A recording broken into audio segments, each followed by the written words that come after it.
Tobias Beecher. Tobias drove drunk.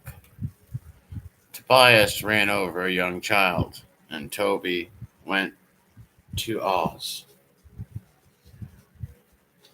It didn't go well for Toby. Mr. Beecher, it didn't go well for. HBO has made a few. I don't know. Hold on a second. I have to reread that. James, how's it going? How are you doing, James? On this wonderful Wednesday night, Tuesday night, Monday, Thursday, Friday, Saturday, Sunday. What's up, Kim? Mafia History, Nitro, Anthony B, Gimmick, Mulbret One, Donald, Sons of Italy. What's up, man? Yanks, how you doing? DP, how's it going? Top of the morning to you. Yes. Top of the morning. DB Cooper, where's the money? Where's the money, DB Cooper? Did you make it? Hi, Edwin. What's up, buddy? Rocco, blessings. Yeah, church Sunday tomorrow. Yanks, COVID, Tracy T. Seaver, that's a hilarious name. I didn't go to mass today. I just stopped in to light a candle real quick. I'm gonna go to mass today. I don't miss Sundays. Even some Sundays I might miss mass, but I'll get in there to light candles. But I won't go 2 weeks without missing mass. Definitely not. Yanks, what's the deal? The Yankees win? I don't even know if they're even playing. I don't even know. That's how much I know sports. That's how I know much about sports. What's up, Montauk? I still got to find that documentary on that sicko who killed those women. I got to find it on something that's not the British Broadcast Association. And I guess Josie's coming out with her book shortly. She's coming out with her book, and we're going to push it hardcore on all these channels. We're going to push her books.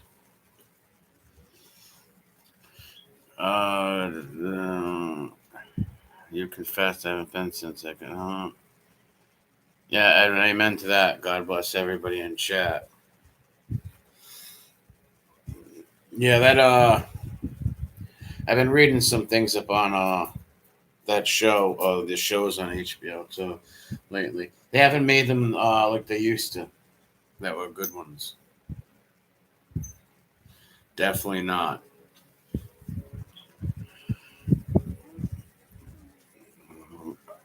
Well, what was your favorite HBO show? If anybody has one, type it in. I don't know if it's Rome or Deadwood. Or the first 4 seasons of Game of Thrones. I can't tell. I was also born in 1967. The Wire was epic. Rome, Sopranos, Rome, Oz. The Wire was great. The Wire is a real sleep. A lot of people don't really get into The Wire. But The Wire was great. Creep Show was good too, yep. I've been watching Netflix thing on what was it called? Mindhunter? You got to check that out, Kim. You'll like it. Mindhunter. It was about the very first people who used to track serial killers. Tales from the Crypt, yep. Wire is a close second. The Wire was really, really good. It's about serial killers. I like The Sopranos, don't get me wrong, but it's definitely not my favorite. I like the first 4 seasons of Game of Thrones more than The Sopranos. I like The Wire more than The Sopranos and Deadwood. Shawshank? Shawshank's only that's a movie though. That really don't count. Curb Your Enthusiasm. I liked it, but I wouldn't put it up there with Treme. That was about the New Orleans Katrina. I never really watched it. We also used to respect it because Oz was the first type of show like that to come out. Well, Oz was good. There was I just seen somebody's channel that put something funny up on Oz. That's what made me think about it. Actually, it was pretty funny.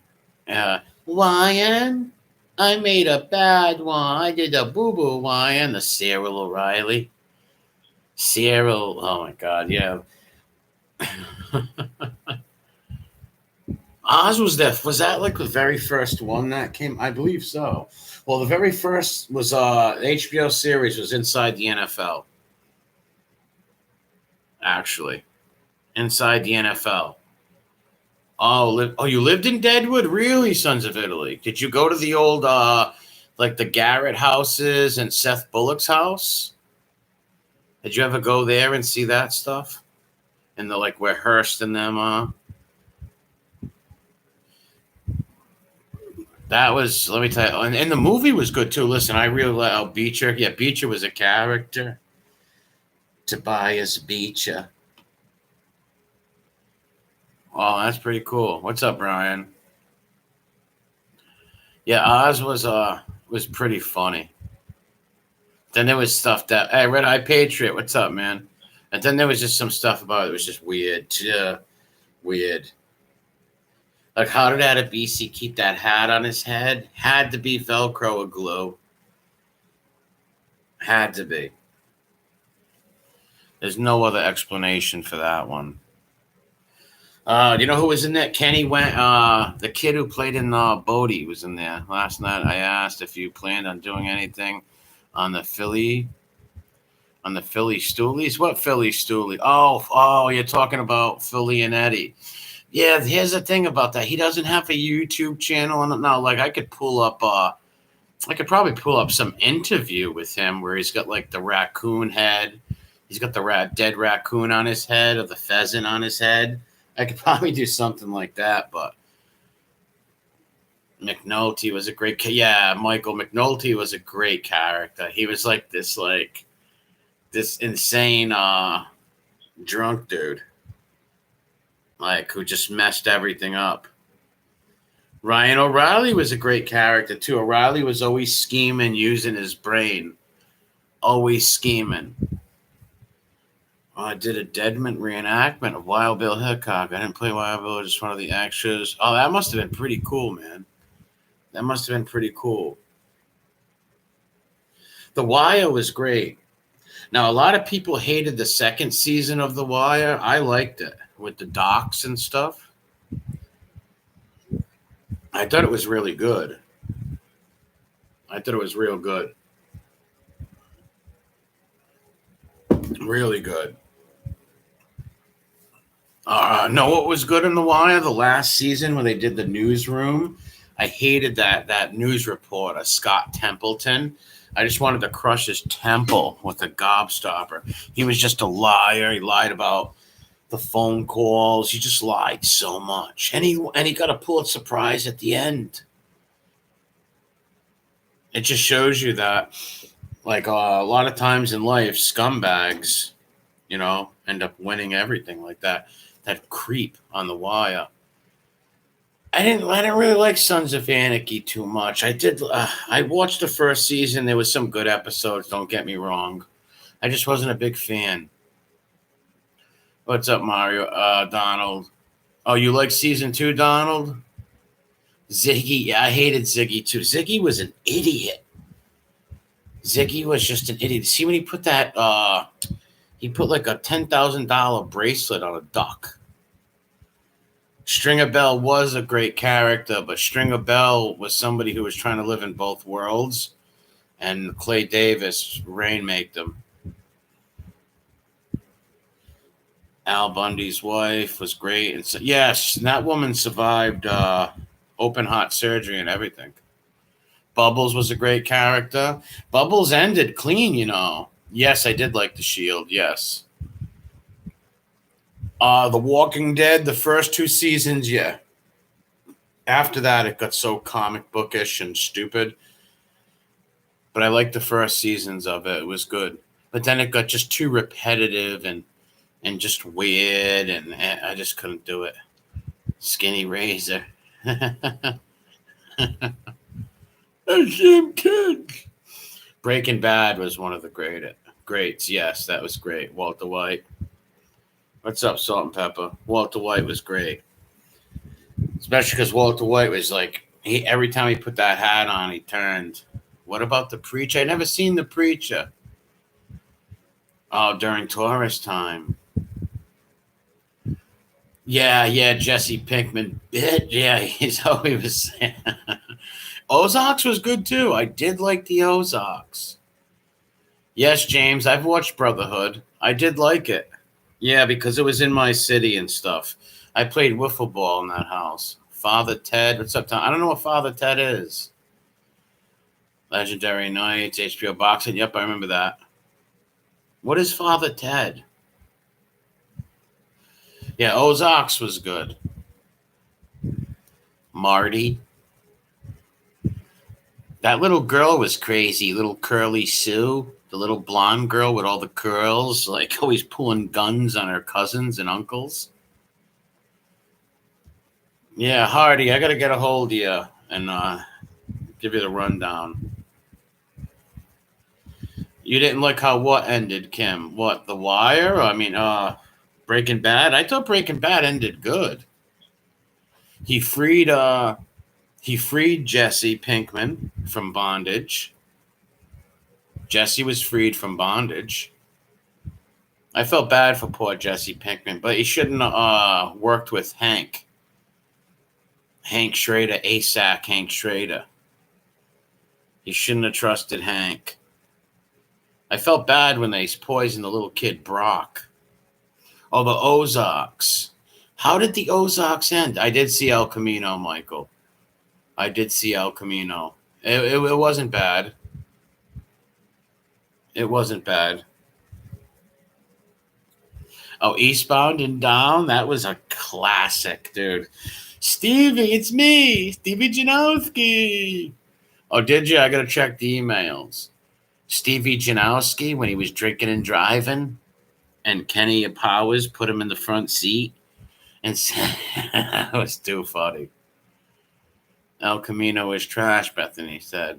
And it wasn't that bad. I watched it once. It wasn't that bad. Danny McBride is a funny dude. That guy's a sicko. Stevie Janowski was one of the funniest people, though. It's me, Stevie Janowski. He didn't remember Stevie Janowski at all. Stevie Janowski was someone he didn't remember. But Stevie Janowski remembered him.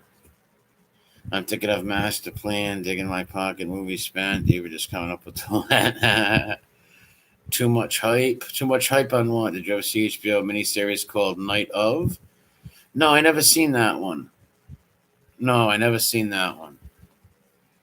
Justified was really good. Yes, Justified. That was good. It got a little out of hand at the end, I think, but Justified was good. I liked it. I liked that. That was good. Yeah, Eastbound and Down was hilarious. That was some funny stuff when he wouldn't sell his ski. What is that thing called? The ski mobile. That thing he was on. Forget about it. It was some funny stuff. Justified was hilarious. That was good. What was his name? Raymond something. I never watched Yellowstone. I remember I didn't watch too much of Taxi Cab Confessions.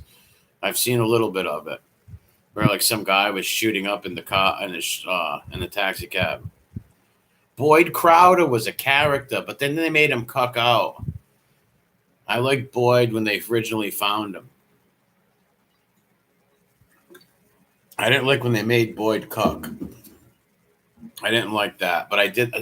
Yellowstone, I don't know much about. My mother and I got family members who like Yellowstone. I don't know too much about it, but I've heard it was good. Vinci's Demon was good. Never seen that one.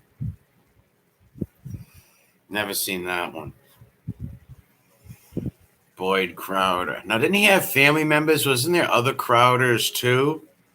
And wasn't him and Raylan in the army together, or Desert Storm or something? The Life and Times of Billy Cocktula. Yeah, it goes like this. So, I was walking to the store and then I seen a car that was coming fast. And oh my God. And it was over. You would like Kevin's daughter in the series? Which one's that one, Nitro? Oh, Yellowstone? Oh, the blonde. I know who you're talking about. Kevin Costner's daughter, the pretty blonde or redhead.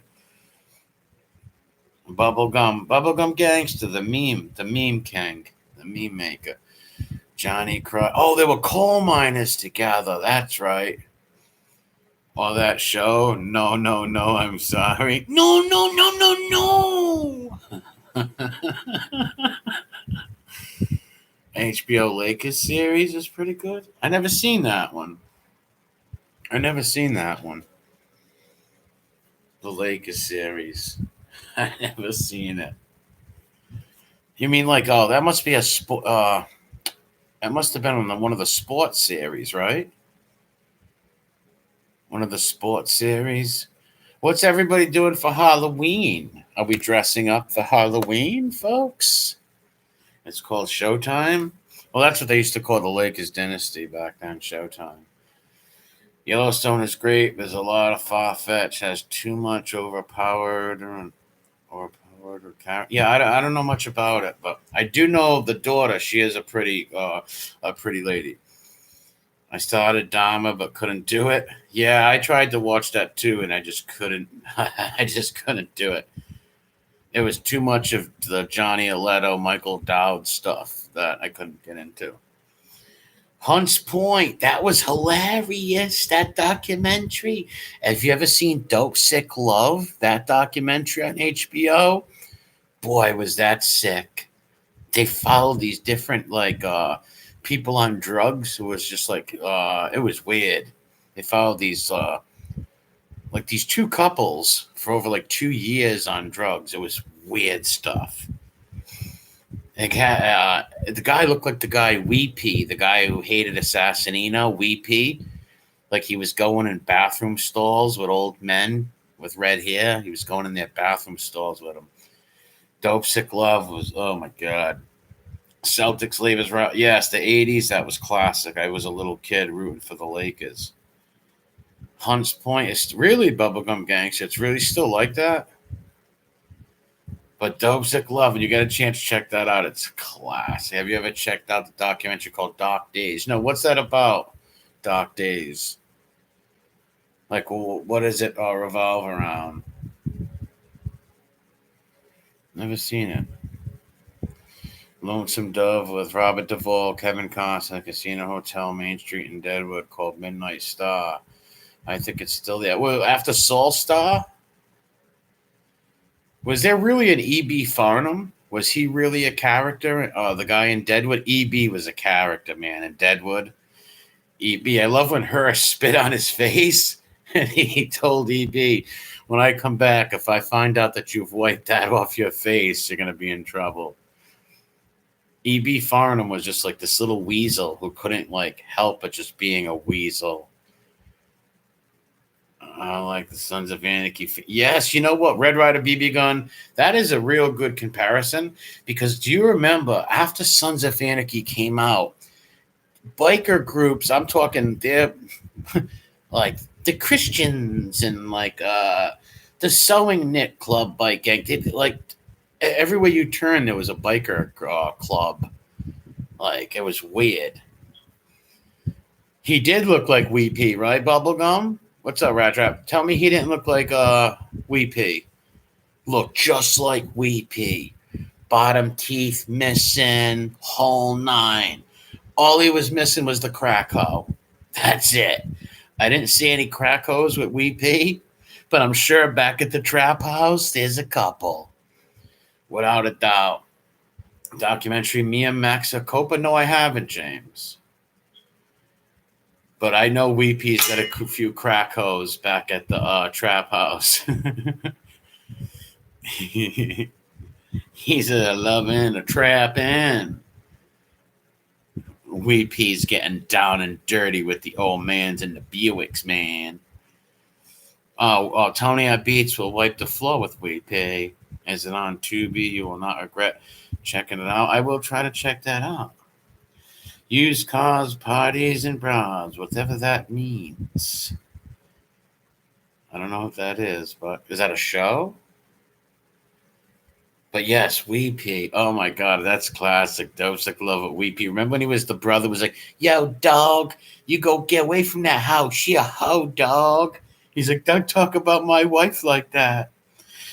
And that girl was really messed up. She was hitting her dad up for money all the time. The father would come down and give him like 500 every week, and they would just smoke cocaine constantly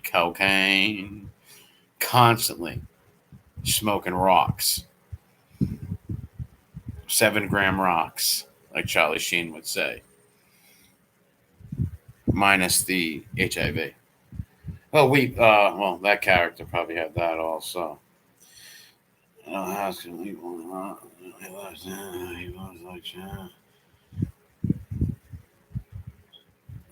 Sons of Italy, you don't go to channel no more?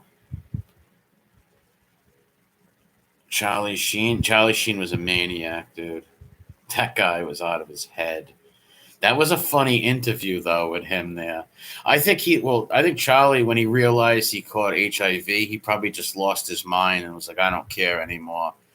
He like had a harem of like ex like penthouse ladies living in his house. Like very weird.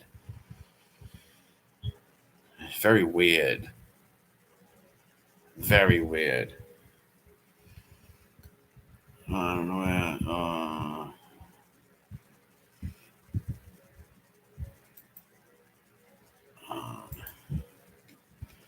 VP was a scripting and a scripting. Remember Taxi Cab? Yes, Anthony, what's up? Yeah, I remember that. Man, some crazy people were jumping back of them taxis. Yeah, he had a harem. He had a harem of like all kinds of like ex like porno people. Why would you want a bunch of porno people living in your house? Like you go to make a piece of toast and you catch an STD or something. Ugh. The rata are getting bold. It will all backfire on team. I'm telling. As team, I beat women. We hurt old folk. Sheen has a thing for Transformers. His best friend videotaped them smoking. I've heard that also. Wednesday Adams. Hey, what are you doing Wednesday? Where's Pugsley? Are you electrocuting him or torching him? Greasy industry. Oh, that's a disgusting industry. It's really degenerate. Seemed like a good idea at the time. I've been watching the Ramundi character. Oh, that guy's crazy.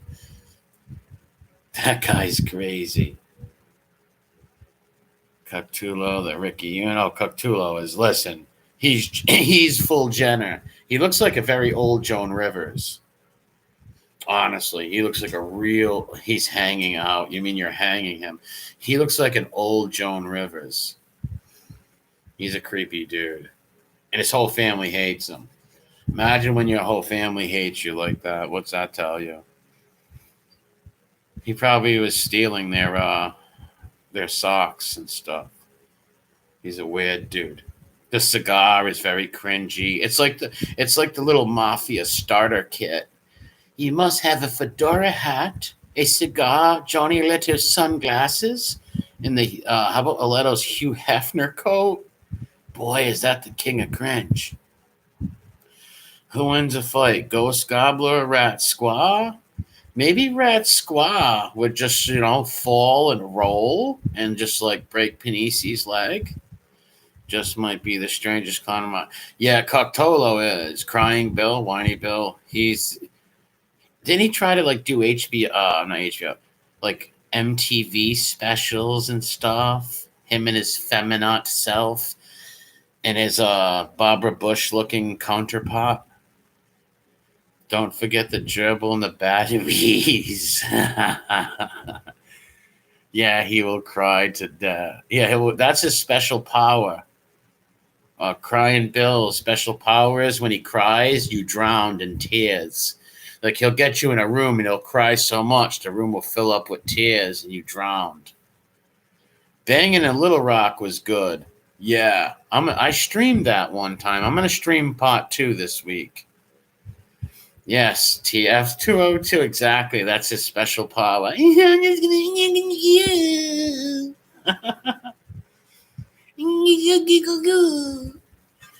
Oh my god. He should have a permanent binky in his mouth. I just picture him with a binky, 24/7 binky.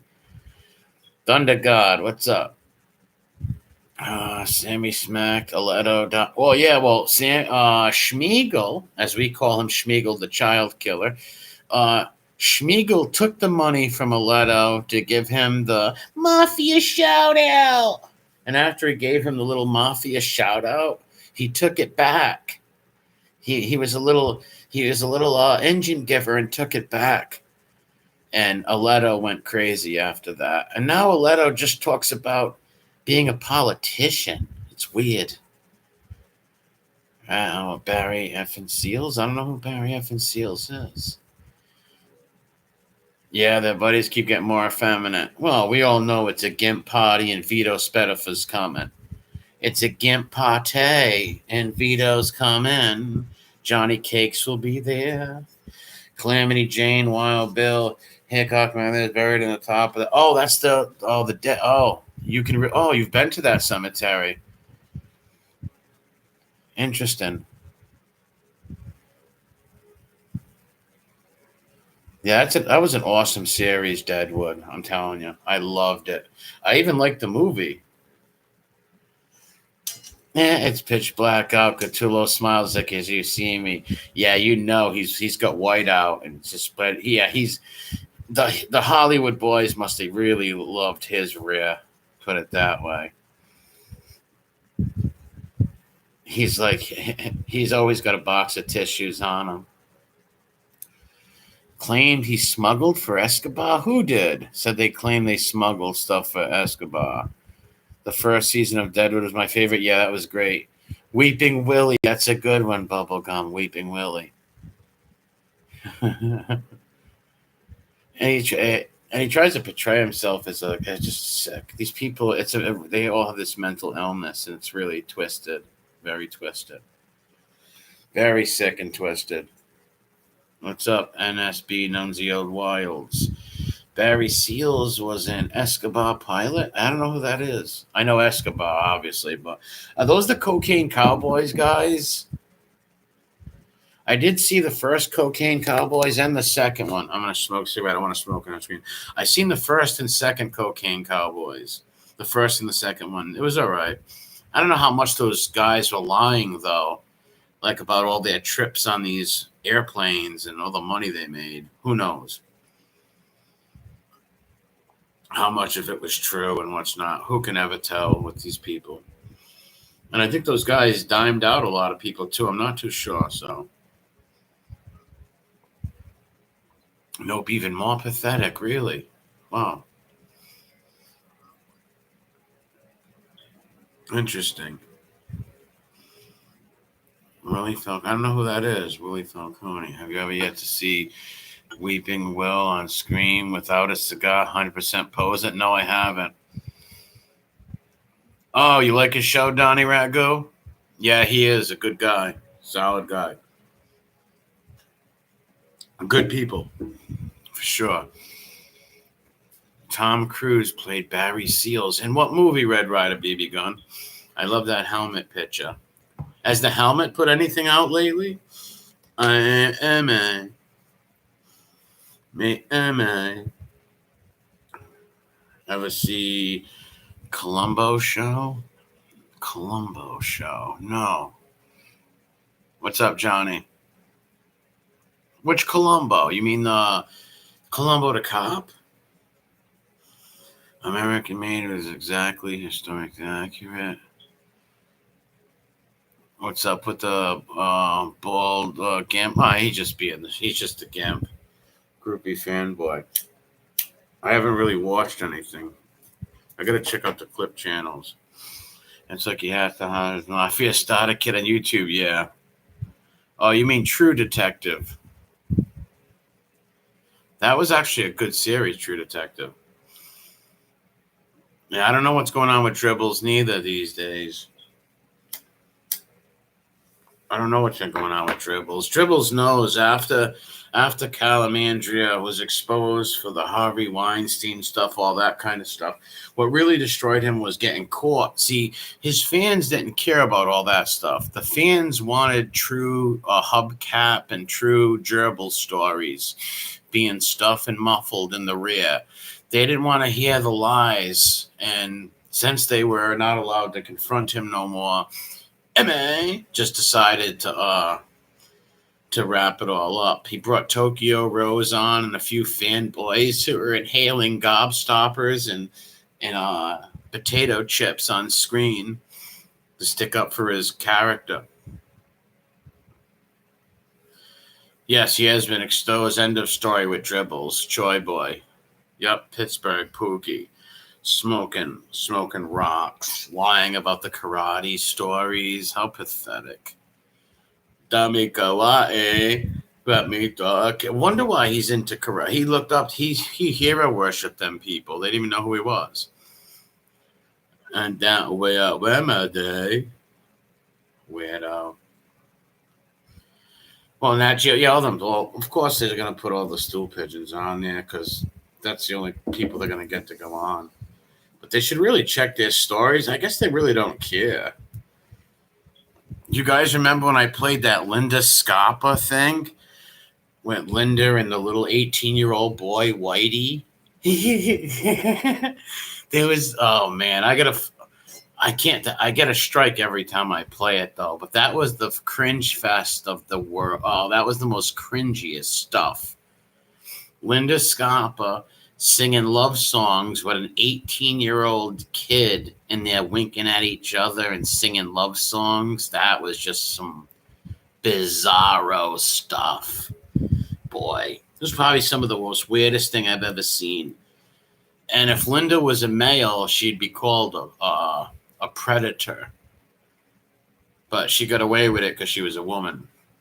But she loved that 18-year-old boy. She loved that goofy kid, Whitey. And there were these weird Justin Bieber songs. I love you, boo. You hot too. Would you marry me, yo? It was disgusting. You know, Linda was a very pretty girl. She was. Well, I'm not saying that. 100% she was a good-looking woman. And she still is a decent-looking woman, without a doubt. I'm just saying it was very pathetic for a woman her age with sons and, like, grandkids, like, to be flirting with 18-year-old boys on, yeah, Bubblegum Gangster's got a good point. Linda Scarpa never had a chance with a father like that. That had to mess her head up, for sure. But it's still cringy and funny. But you're right. She never had a chance, that poor kid, without a doubt. Without a doubt. You never have a shot with a father like that. Filthy stool pigeon dad coming home telling you he shot people and killed people. She was definitely touched. But that Whitey kid was some kid from Canada. It was so cringy. Oh, man, if I can remember them songs like, hey, boo, what's it doing? I love you, boo. Would you marry me too? If I had your shoes. It was weird. It was so funny, though. That stuff was so funny. I wish I could keep that up on YouTube without getting a strike. Bethany, he was a Rickyune. Look at everything. And the people will say, no, it wasn't. Look at everything. A guy who shares his wife with Vaseline Larry, Lucky Larry. He shares his wife. Any man that would share his girlfriend or his wife, that's just too weird. Too weird. Share his wife. He did end up catching that disease. Linda is a nut. She's tight to spike your drink. I wouldn't trust that lady neither. She would pull a Kathy Bates on you and kill you. That lady is scary. She creeps me out. She scares the hell out of me. Well, the type of lady would say that you did something to her. It's not weird. And I don't know how she couldn't see how, like, That's not a good look. Like singing love songs to an 18-year-old. Man, never. Linda wasn't really Linda Scotty. Never married her. She was a man. Oh, really? I didn't know that. Leather Larry. Yup, Larry. All up in leather. He probably thought, hey, I just seduced an older woman. All of a sudden he hears, hey, I'm jumping in the middle. Move over. It's time to Oreo cookie your butt. Oh no. He must have been like, well, you're going to have to get it. Time for some new things. Good night, Rock. Time for some new things. Because he was like a, bathhouse man. He was like a delivery boy or something.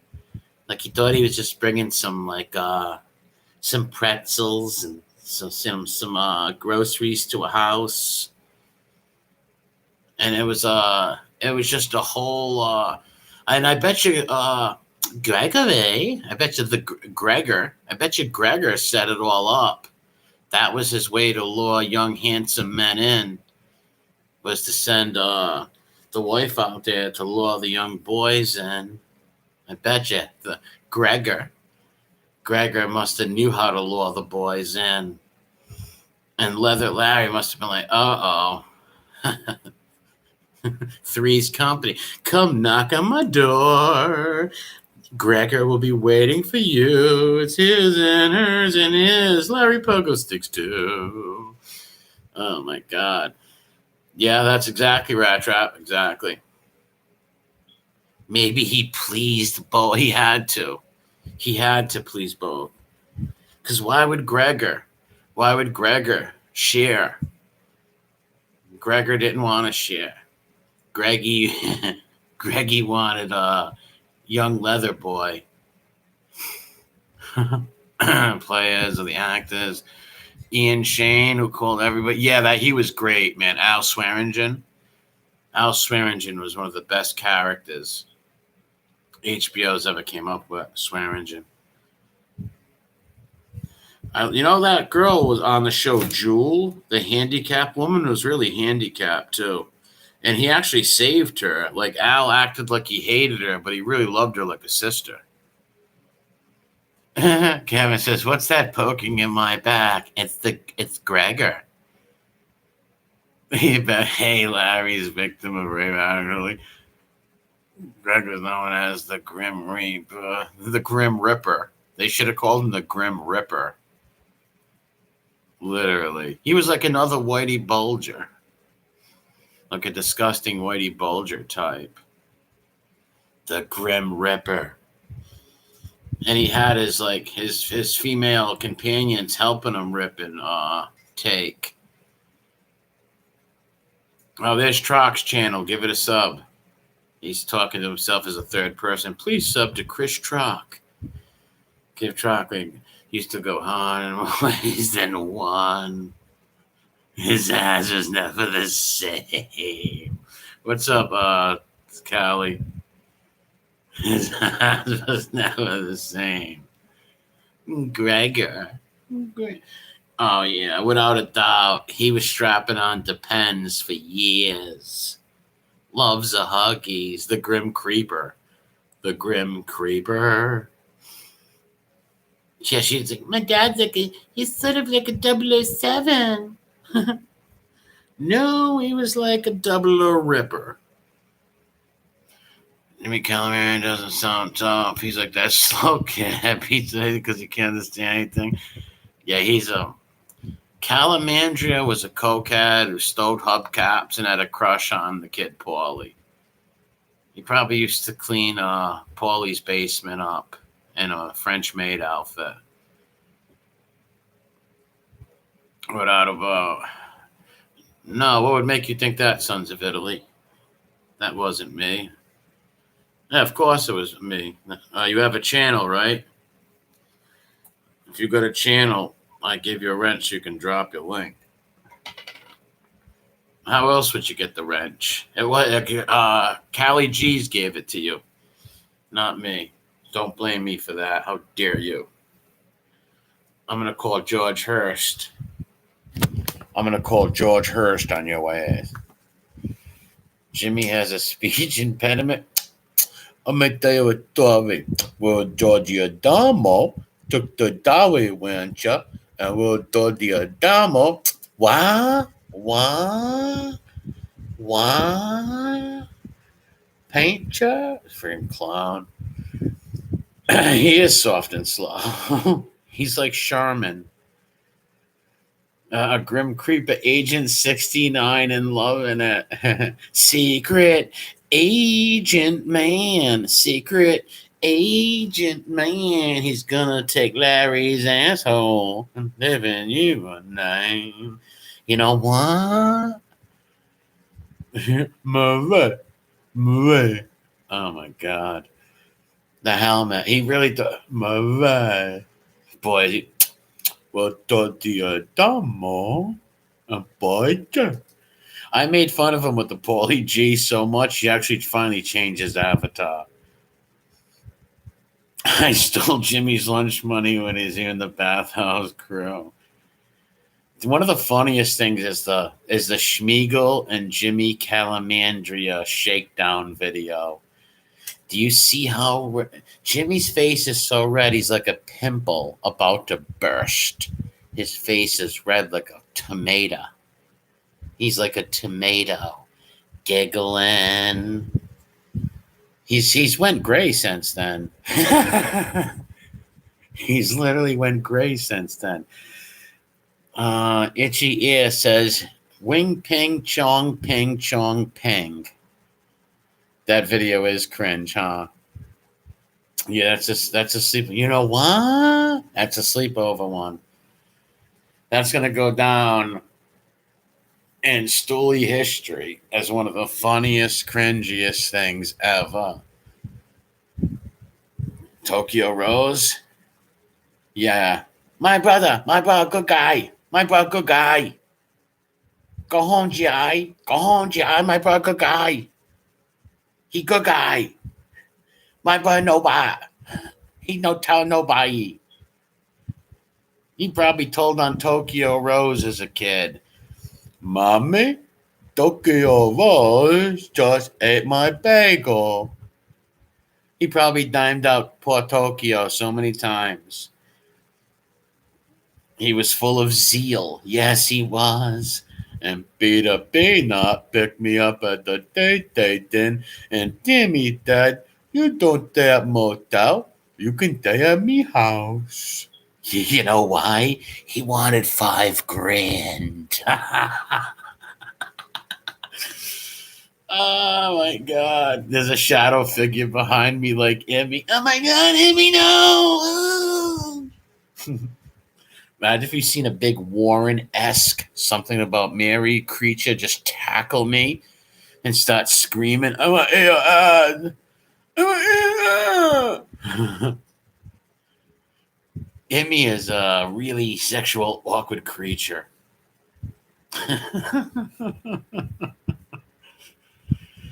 He was drinking Zambuca and yeah, he was so proud of that. Demi and Demi, Zambuca da. Like dummy.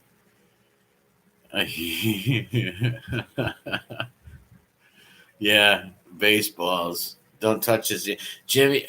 The helmet. I know you're probably not going to hear this, but will you please wear earmuffs in your next video? He was getting so pathetic. He was just putting up like videos of like mob movies just to get some like views and some money.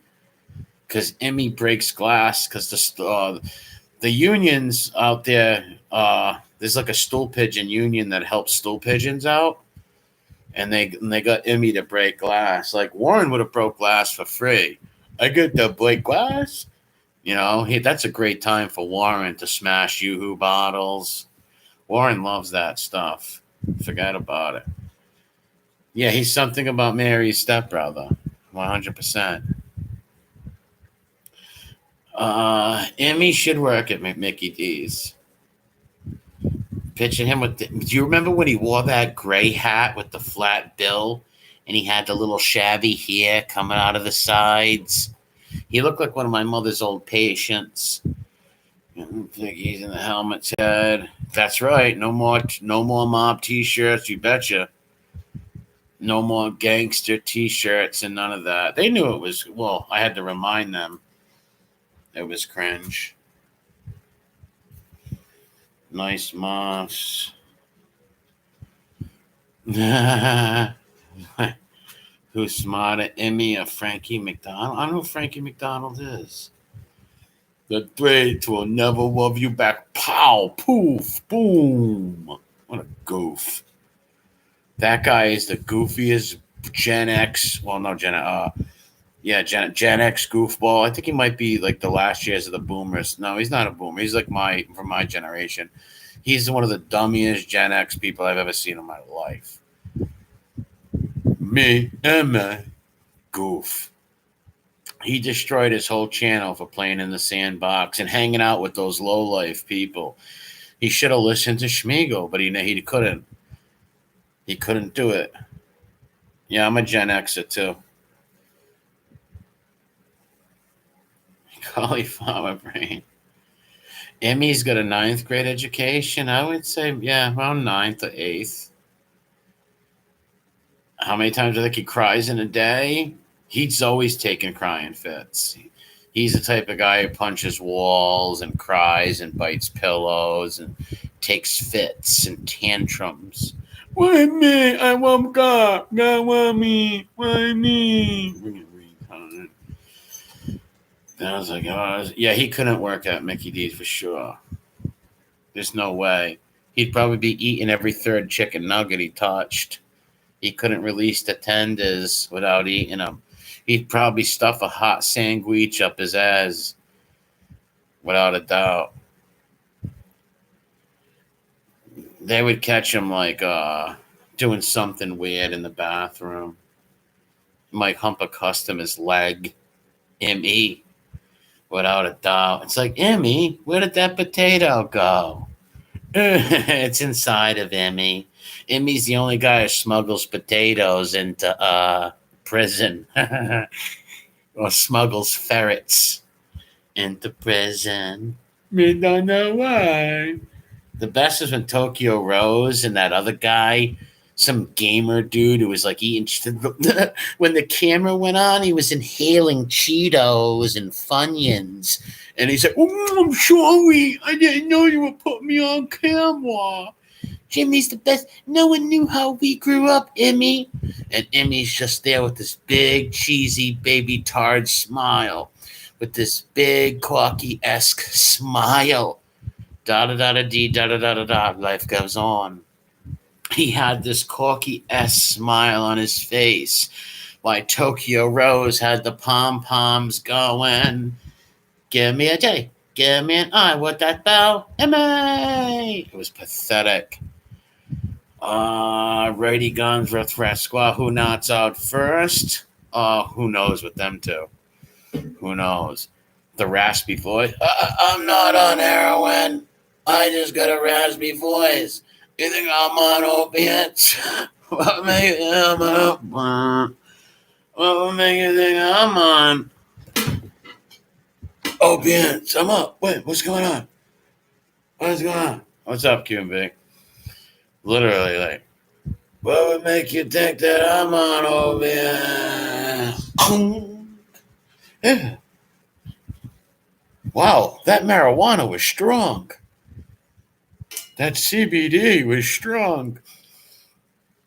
These guys want to keep putting these women's things up. I'm going to go play the videos from Bald Cop Caller's channel where Righty is doxing his boy, literally dropping his boy's name.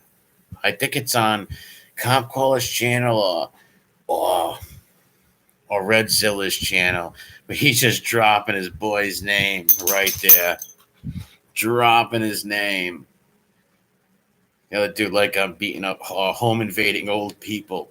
Who does that? And he's got some corky eyes too. You got some cork-esque eyes, dude. You look like straight. What's that show? Damn, what's the name of that show with the corks? Damn, what's the name of it? Fungal. I can't think of it. Man, Born This Way. He's straight up born. No, not Life Goes On. Born This Way. He's got the straight up eyes. Oh, that's him, Cuban B. That's him. 100%. His boy dropped his name months ago on the video, and they got it. Never trust. Okay. Never trust something like that. This day the fun with Rat Squaw appearance. Oh, that was funny. Rat Squaw on a Leto show. That was too funny. Rat Squaw on a Leto show. Rat Squaw was just pathetic. He's one of the most disgusting human beings. He beats up his kids, his wife, a whole nine. He beats up his kid. Nicole released a video over a year ago using his real name. Yeah, they know who his name is. Yeah. Well, his buddy gave him up anyways. He gave him up. The Opiate Twins. The Opiate Twins. Dopey and fentanyl. Fentanyl and dope. It's the Opiate Twins. Meet fentanyl and dope. Sons of Italy just blocking people on accident. I have no name. Yeah, and they're amazing. Did you see the dude? Like literally, he broke into some old people's homes. He broke into their house to like tough guy home invade them, and then he couldn't get out, so he played it off like he was mentally ill.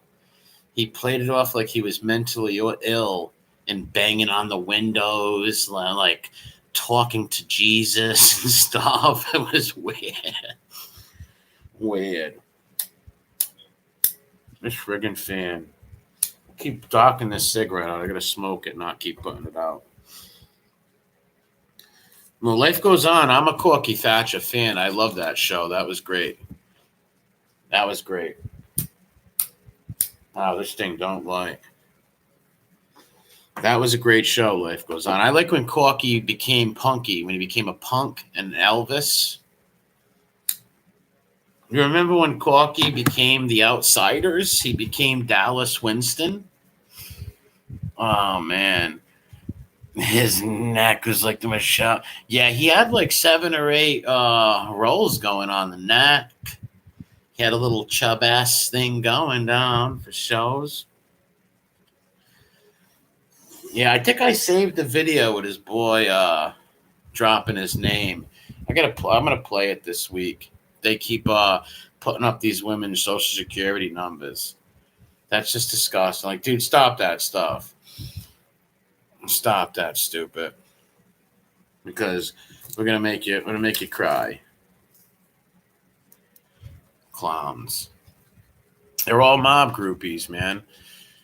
They're all like little fanboys and weirdos. Remember when Cher's son was a boy? Yeah. Her name, Ashley. Yeah, he's like a regular Anglo-Saxon kid. Prison not cool. I lost years of my life. Nonsense, friend at me out. Yeah, no, prison's definitely not cool. But when you got posers like and wanksters like that, you know those kids with a full Wigger City hat to the side. And I'm saying, what's up, yo? What's up? Yeah, I checked that. Peeps, check my new Eminem CD, peeps. Check it, peeps. Clowns.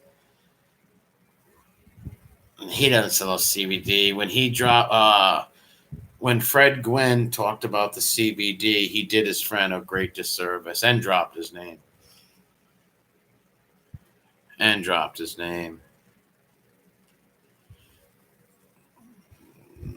Yanks Live, Claudio. Fenty and Dopey, Hep C, Rat Squad, Trees Company. I know women have thrown. Yeah, Heather, of course. But insecure, there's a lot of, we're going to think, there's a lot of people, women and men out there, are very insecure people. Very insecure people. Just like Panisi. Panisi is a mental midget, insecure, likes talking about people's family members when his mommy was run around Sue. Like, dude, your mommy was run around Sue. Don't talk about people's mothers. Actually, people's mothers who are married women uh, for their whole life. Like, stop it. He hates women. Notice all these guys that beat women and hate them all come from a runaround Sue type of background. CB. He's a real scum. Like I said, remember when Panisi admitted picking his daughter up and using her as a human shield? Operation Human Shield. My daughter protects me. What kind of Kevlar are you wearing? My daughter Kevlar. That was the weirdest thing I've ever seen. Oh my God, was that weird? He's like, yeah, I picked my kid up and pointed and showed her out the window. So the hitmen could not, there was no hitmen there. It's just all made up in Johnny's little schizo head. Because he's a schizo. He really is, too. Panisi is one of the biggest schizos in the world. And like there's one or two people out there is like, John Panisi would never hit a woman. That mob quack retard. That moron. Another person who gets real violent with the chicks and says he's going to kill himself if his girlfriend don't take him. Imagine doing that. Hey, if a girl breaks up with you, yeah, that's sad. You know, it's terrible. So the last thing you're going to do is like, you know what? To get her back, I'm going to kill myself. She's going to think you're into making fun of, listen, suicide's no joke. I don't like people who would make fun of suicide. That's no joke. There's really people suffering from that stuff. I had a cousin who committed suicide. I know friends who had husbands and friends do it too. It's no joke. So to tell people I'm going to kill myself, like, oh my God. If you don't, go out with me? That's just insane. That's going to make the girl think you're 10 times more crazy. She's not going to go back with you. That's what people like that do. They're mentally ill.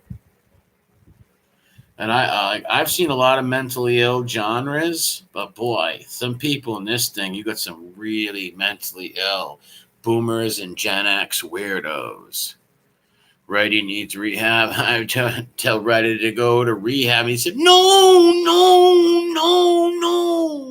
They want Reddy to go to rehab. And he said, no. Oof. He really needs it. Simple, hey, why would anyone want someone to be with? Exactly. UK, you couldn't have said that better. Who would want someone to be with because they feel, oh my God. Well, it's just like any way they could have it, any way they could take it. It's like Gregor wanting that handsome little boy bringing in the groceries. He didn't care how he got that handsome little boy to get his dungarees off, manipulation, whatever.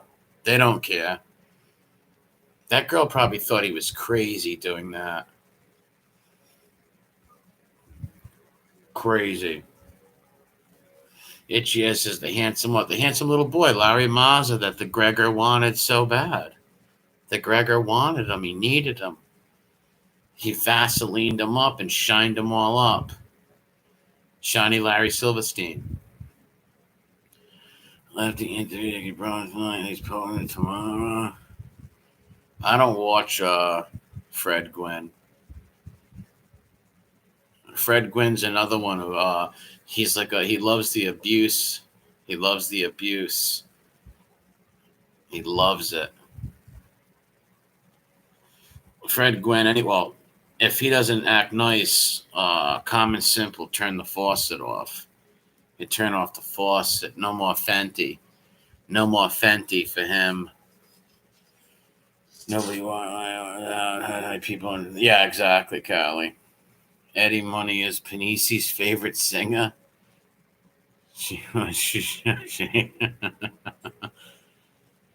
Does he still uploads videos on that Ultimate Substance channel? Who would even name your channel Ultimate Substance? I don't even know what that means. I can't even comprehend that. Ultimate Substance. You know you're stupid when you make up a name like that. Put it that way. Ultimate Substance. And he jumps on the phone and calls Runaround Sue. The house is shaking. The house is shaking and my knees are weak. I'm going to call the FBI on my own 2 feet. I'm a story. Sick pop. A meth cook?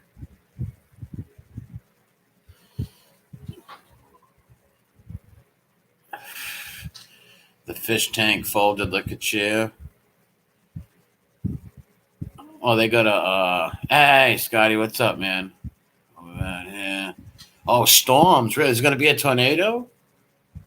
Really? You got to film some of that. I would love to. Like, tornadoes are pretty scary, don't get me wrong, but it must be an awesome sight to behold and see, like, just the power of the wind and yeah, you should just at least have the footage. Like, take a few minutes of the video just to have the footage of it. It'd be pretty cool, without a doubt. The only thing about the tornadoes, they scare you because, man, they pick things up and throw it. They'll pick up a car and throw it like 40 feet. See, hurricanes are different. Hurricanes last longer and and hit everywhere. That they say the tornadoes only hit like one side. So like you can be on one side of the road and the tornadoes ripping stuff apart. But they're throwing stop signs and picture a stop sign flying in the air. It's gonna cut you in half. It would decapitate you. Who's that old? Rape Whistle? Oh, Rape Whistle looks like Uncle Junior. 40 feet. They throw houses miles. Wow. Miles. Imagine that. You know how many people must have died from the debris? More people probably die from flying debris than anything. The flying debris. Like the wood, the stop signs, whatever it's picking up.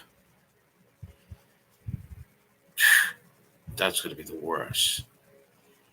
A bunch of video of that hurricane. I'm going to put a video on it. Oh, you should, Cuban B. Should watch the video guy crying during Nashville tornado 2020. Yeah, I like watching a lot of them storm things, man. I was always interested in Katrina too, but it really was a flooding. Katrina's hurricane wasn't even as bad as other hurricanes. It was because of the levees broke and the flooding. That's what was really the problem with Katrina.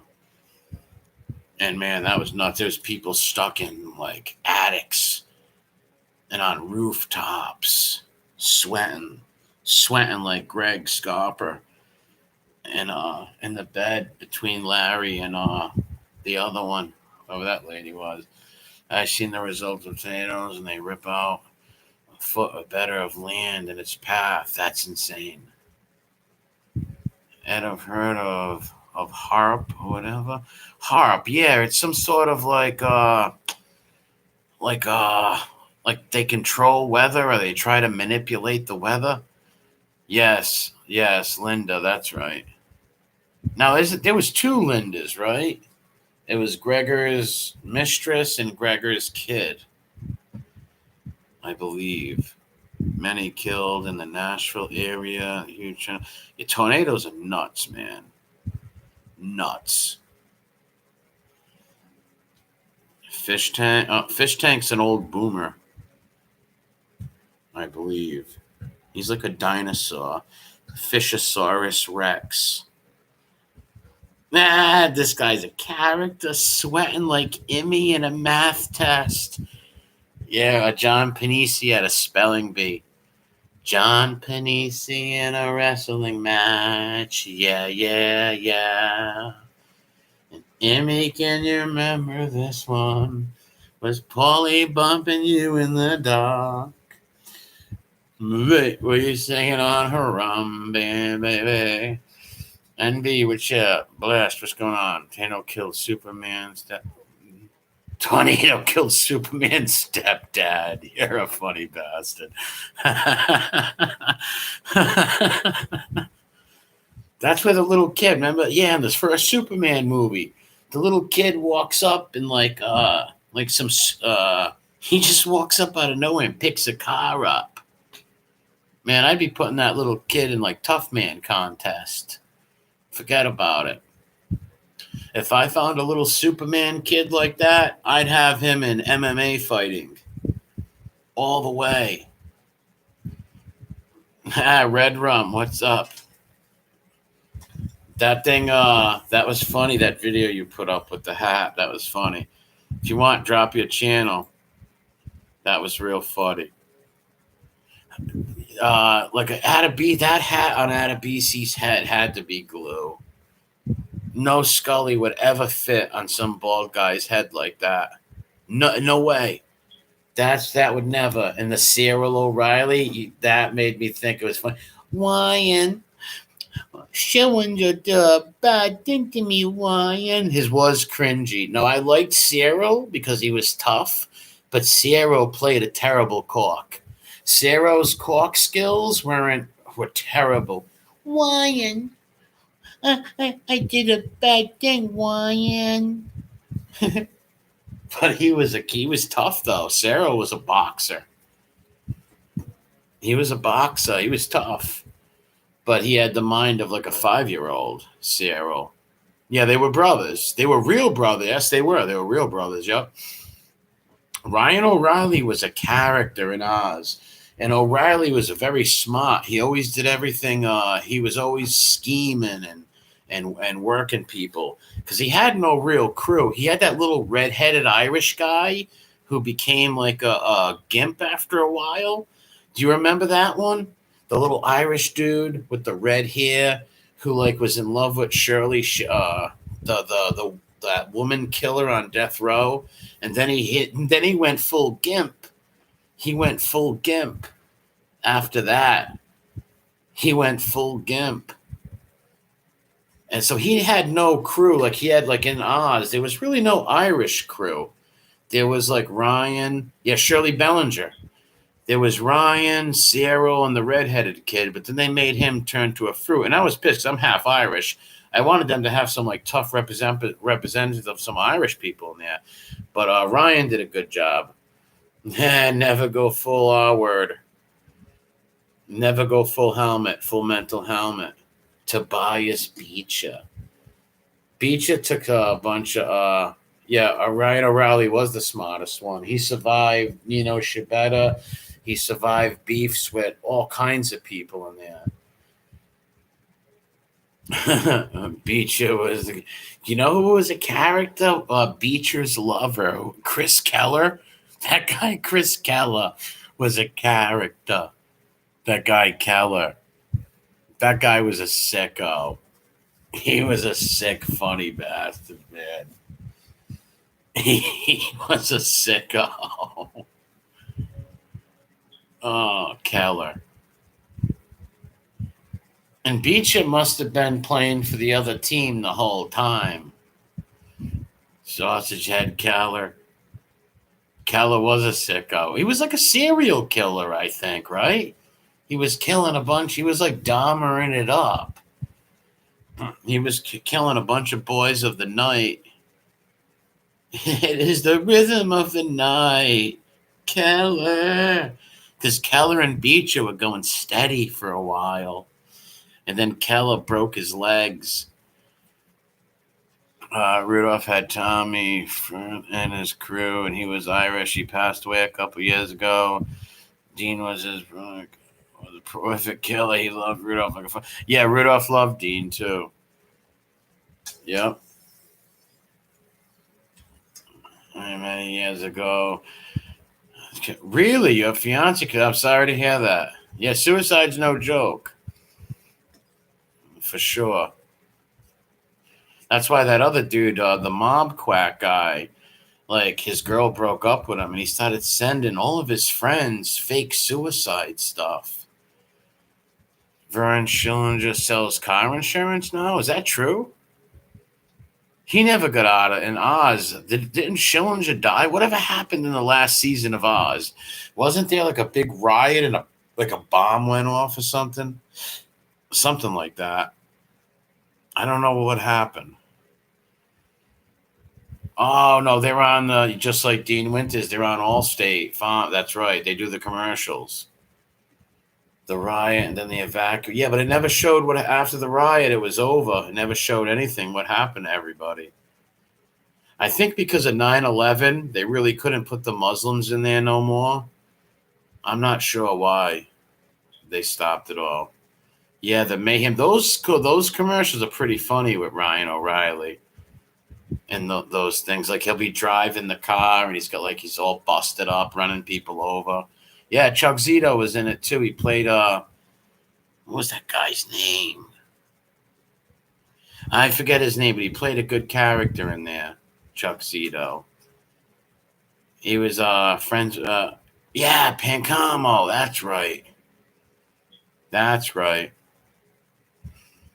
And what was that other guy? Who was the old dude? The Spanish dude who played the Italian guy who was in Scarface. What was Antonio Napa? Out of BSing. I don't like Ricky Ewins out of BSing. The animals. He was a character, Antonio Napa. But they pricked him with the Gregor, the thing. They hit him with some Gregor stuff. They pricked him with a little bit of a Gregor stuff. What was it called? The Gregor disease. Gregor. And then he ended up living with some floozy. Transformers, more than meets the eyes. That was pretty funny. They got him with the forehead. Yes, they did get him with that because he pricked him with Gregor juice. He got hit with Gregor juice. He got hit with the Gregory juice. He got hit with the Gregor juice. Do you know if Gregor had Mazza as his little boy toy? How many other boy toys did Gregor have? He's must have that. Yeah, that wasn't the first little quaint little grocery boy he grabbed. There must have been other little grocery boys too. You know, like these weird serial killers or these weirdos. It's like there's never just one. Do you think there's other Larry Pogo sticks out there that Gregor seduced?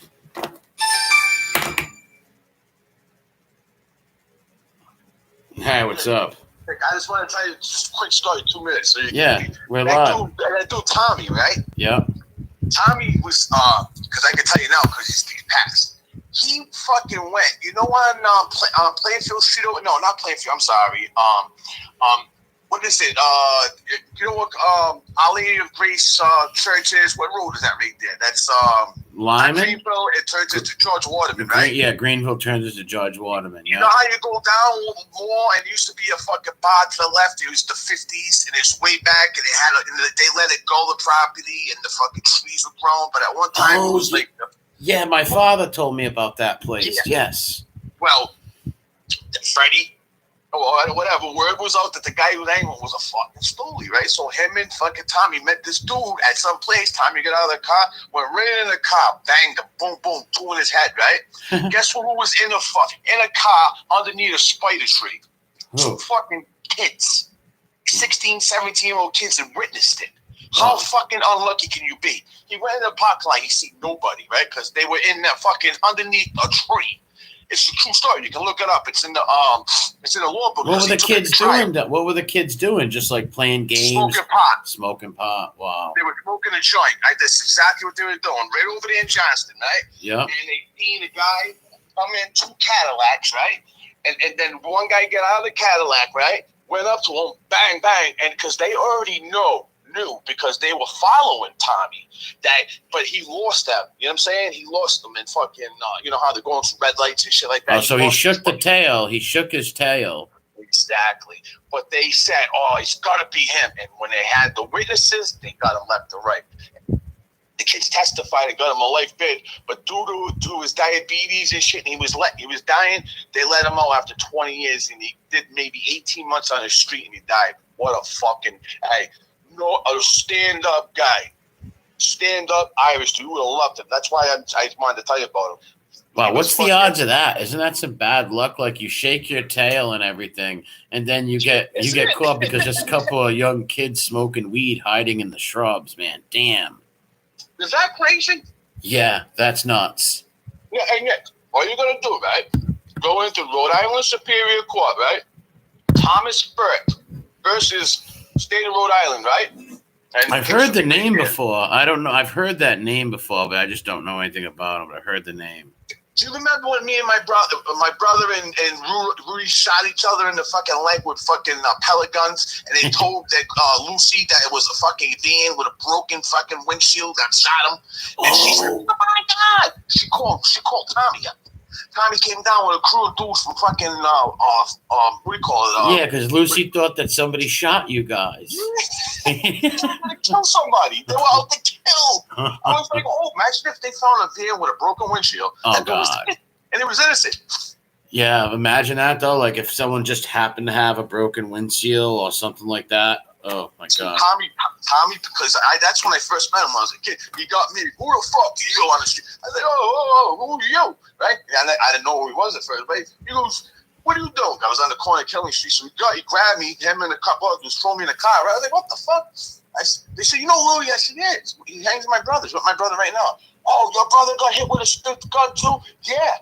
Oh, all right. You're good. So they fucking guns, nines, fucking shotgun in the car. I said, what the fuck? I said, these dudes are in trouble because they're serious people. You know what I'm saying? Oh, yeah. And just so I don't want to keep that too much longer, but this just. Oh, no, you're good. You can talk. We're good. There was a black dude, right? Rodney Perry. Fucking not. I'm almost. It was a Perry. Fucking monster fight, right? Like he looked at weights and got big. There was this Boston black dude that was looking at Tommy, and Tommy was on the top tier, and he's like, "Yo, look at that old ripper talking shit." Yeah. And I said, "Who the fuck you talking to?"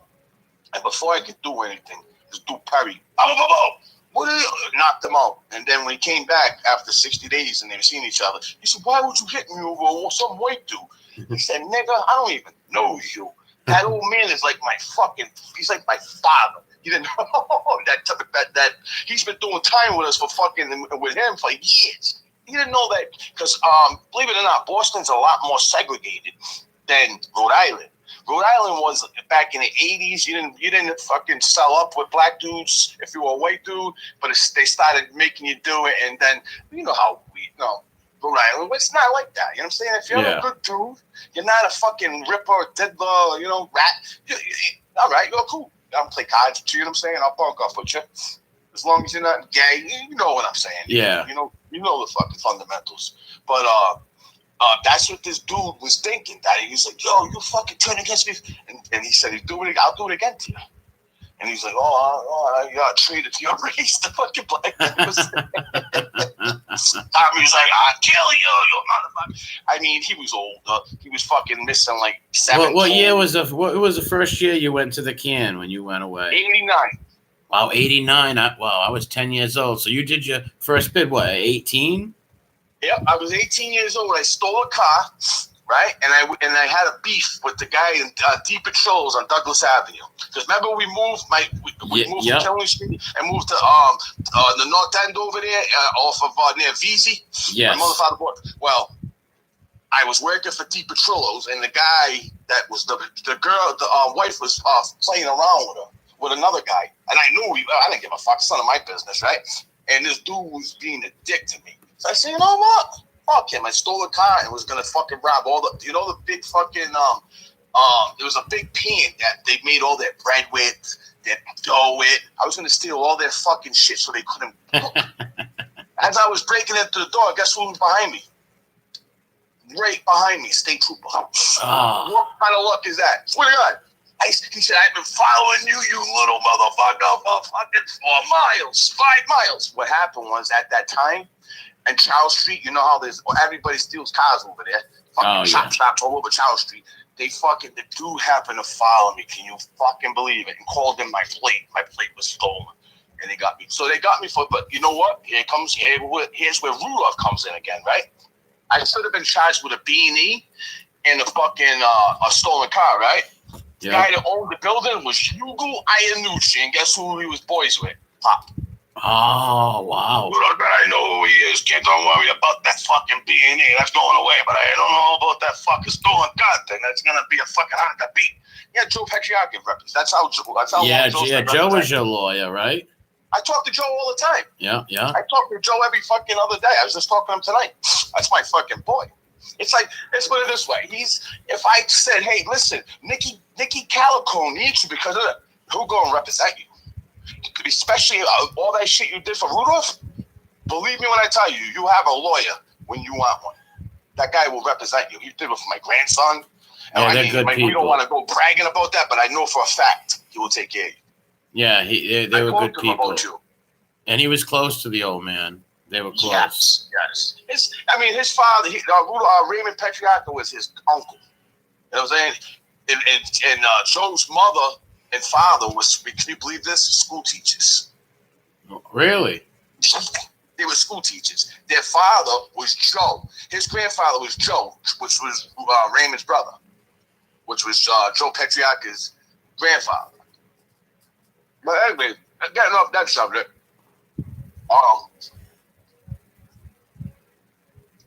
just saying. What's it going nuts now? Tornado. I'm chewing out the mice. But listen to this, Nikki. Tell me if you don't agree with me. Could you or could you have not had a fucking what do you call it? How they have these fucking shows today, reality show at Rudolph's house. Of course. That house was wild, funny, crazy. Lou sitting there in the thing with the Paul Malls. Rudolph's, get out, the dogs barking in the cellar like the hounds of hell. It would have been a killer. Coffee, right? If you drink a fucking cup of that, it was filled to the top. You were fucking like buzzing like a motherfucker. Wyatt. That coffee was Lucy had the strongest coffee. And that's I ever had in my life. And when it would take you a year to get reduced to that. You went in there and just had a cup. You walked out. You had to go check into fucking Butler for fucking rehab. Well, put it this way: every morning that I would go there, I would drink that coffee, and it took me a while to get used to it. It was real strong, like because I'm used to like Dunkin' Donuts coffee and stuff like that. This stuff would just like, you know how strong it was. Lou would make that strong, real strong. She loved you, man. You know how Lucy was. She fucking didn't like anybody. No, she could read people. Lucy was like one of them old fashioned women, man. She stood by him for 29 years in the can, and she could read. She could read people like a book. Now, before, I don't know if you remember because you were younger, because she was in that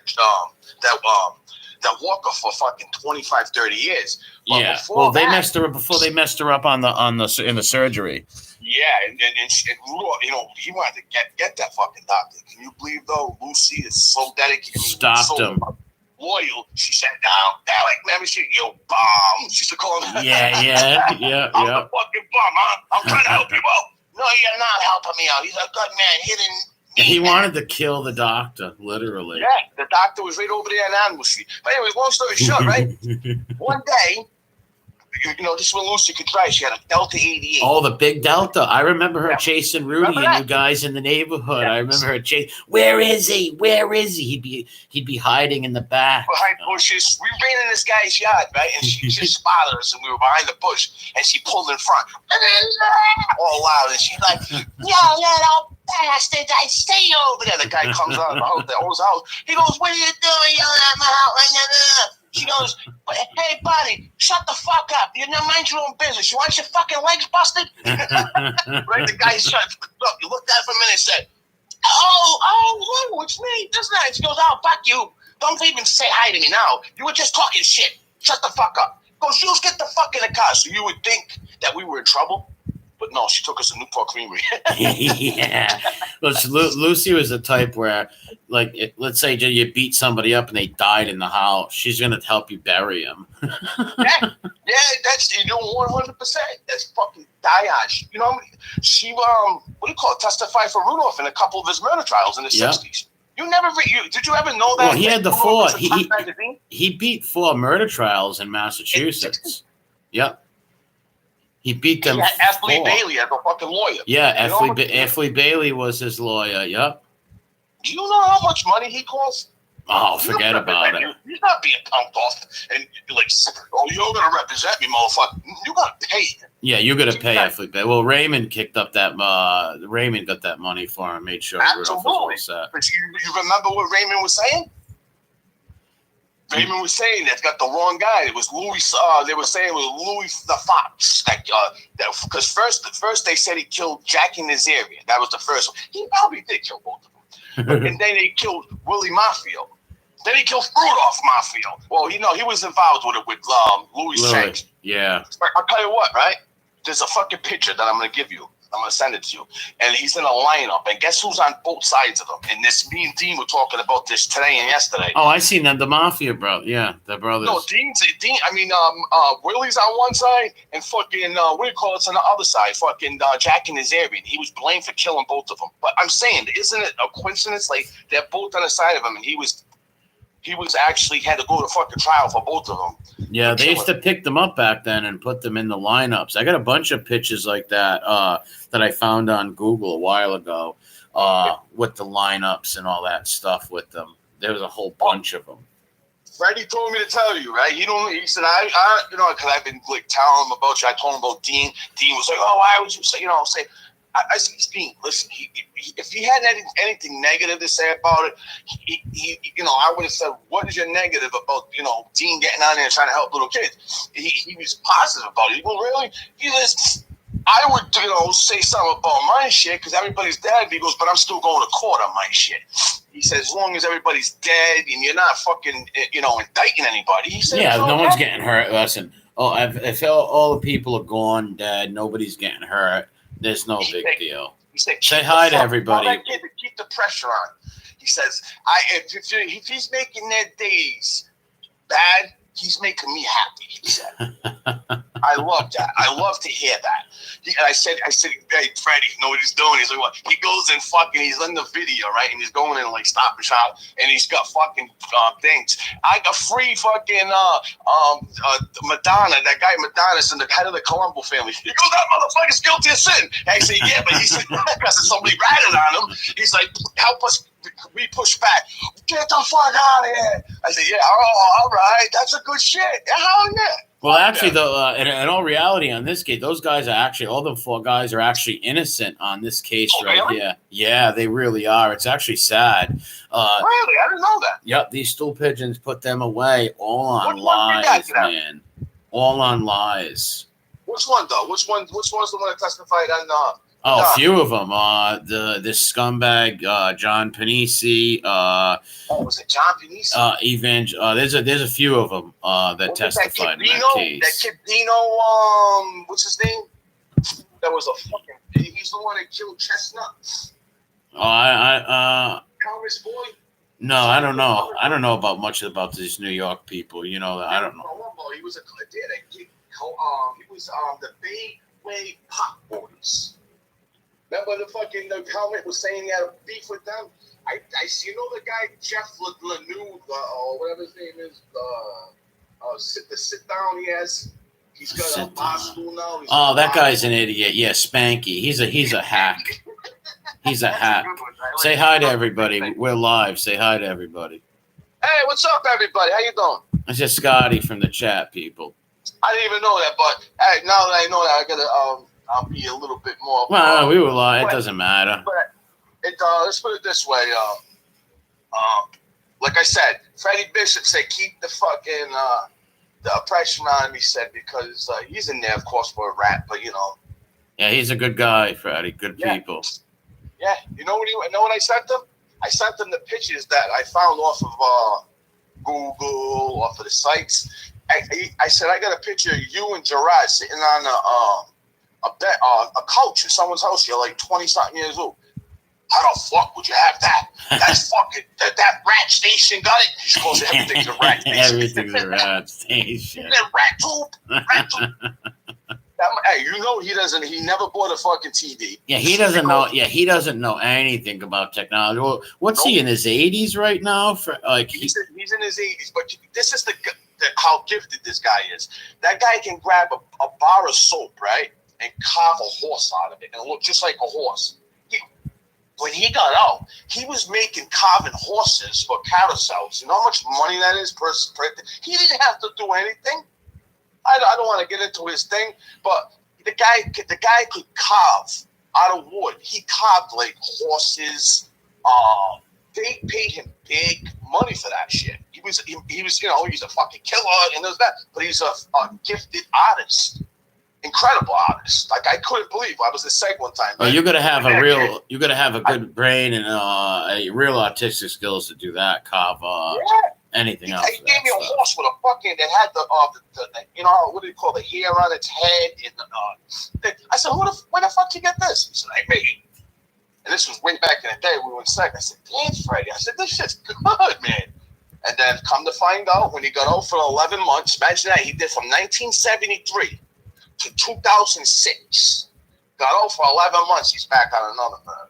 And he's been back ever since. So since 1973, he's only been on 11 months. Wow. And does he ever? Do you think they'll ever let him out on a compassionate release or anything? Do you ever he's ever coming home? Yeah, I mean, I'm not going to say no, but yeah, I mean, there's a good chance. He's got family. He's got he's got people that will take him in, that they can vouch for him, and but they still won't. They think he's dangerous. They still won't let that guy out. Yeah, that's the problem. But this is the thing. When his first murder, can you believe what they did to him? The guy got shot with a shotgun. He fucking a pebble hit his fucking window, so he went and looked out. Boom! Someone shot him. Right? His whole face, half his face was off his body. I seen the fucking all time. I mean the pictures of the because it's that case. If you look the case up, it shows the pictures, right? Oh, it was about his face getting torn half off, right? They had to surgically put it all back. So the cop said that he whispered before he died, right? Freddie Bishop did this to me. That's a lie. Nobody he didn't have no more throat. He didn't have no more jaw. All you see, he had eyes, and in the top of his head, the rest of it was taken off. Wow. That's it. It was. So there's no way he could have whispered anything. Freddie, he looked like a fucking sparrow. He had nothing left. He had a fucking, how sparrows have a little head and fucking the beak? Yeah. That's what he looked like that, because I tell you the truth, that's Freddie's joke. Were you, know what I went out? Were you in the can at the time when, remember when the, outside of my grandmother's house, Johnny and them were watching Scarface and all that, and when Larry got shot in the chest and Nicky got shot in the head, and they were shooting at Jason and they were banging. Yeah. Were you there? That? No, you know what? I was thinking about that, Nicky. I thought I was there. I wasn't there. I was on the phone, which because I was my grandmother let me stay up late. They let Jason just got hit by a car. Remember? He was like still handicapped. He looked like Freddy Krueger. Was that before he got hit by the car or after? No, that's after. He almost didn't get away. Remember? Yeah. That's right. Nicky almost got killed because he had to stay with him. That's the one thing about Nicky Phillips, man. That kid's a diehard. Yeah, Nicky grabbed the gun and got shot in the head. Yeah, he got shot in the chest and the head. Because if he didn't grab that gun, that guy would have got off more shots and probably killed Jason in my yard. He was killing Jason. Jason slapped his fucking wife. Well, yeah, because they were outside. I think it was Nicky, Larry, and a couple of them. They were hanging outside behind D. Palmieri's, and the guy's wife came out and started swearing and stuff. And I guess Jason did something crazy, and then the dude came out with, what did he have, a rifle? He came out with a fucking rifle. But between me and you, Jason's my boy. Well, it's not me. It's the Will on live. He was out of line. Yeah, he was. Yeah, for sure. The lady came out pleasant.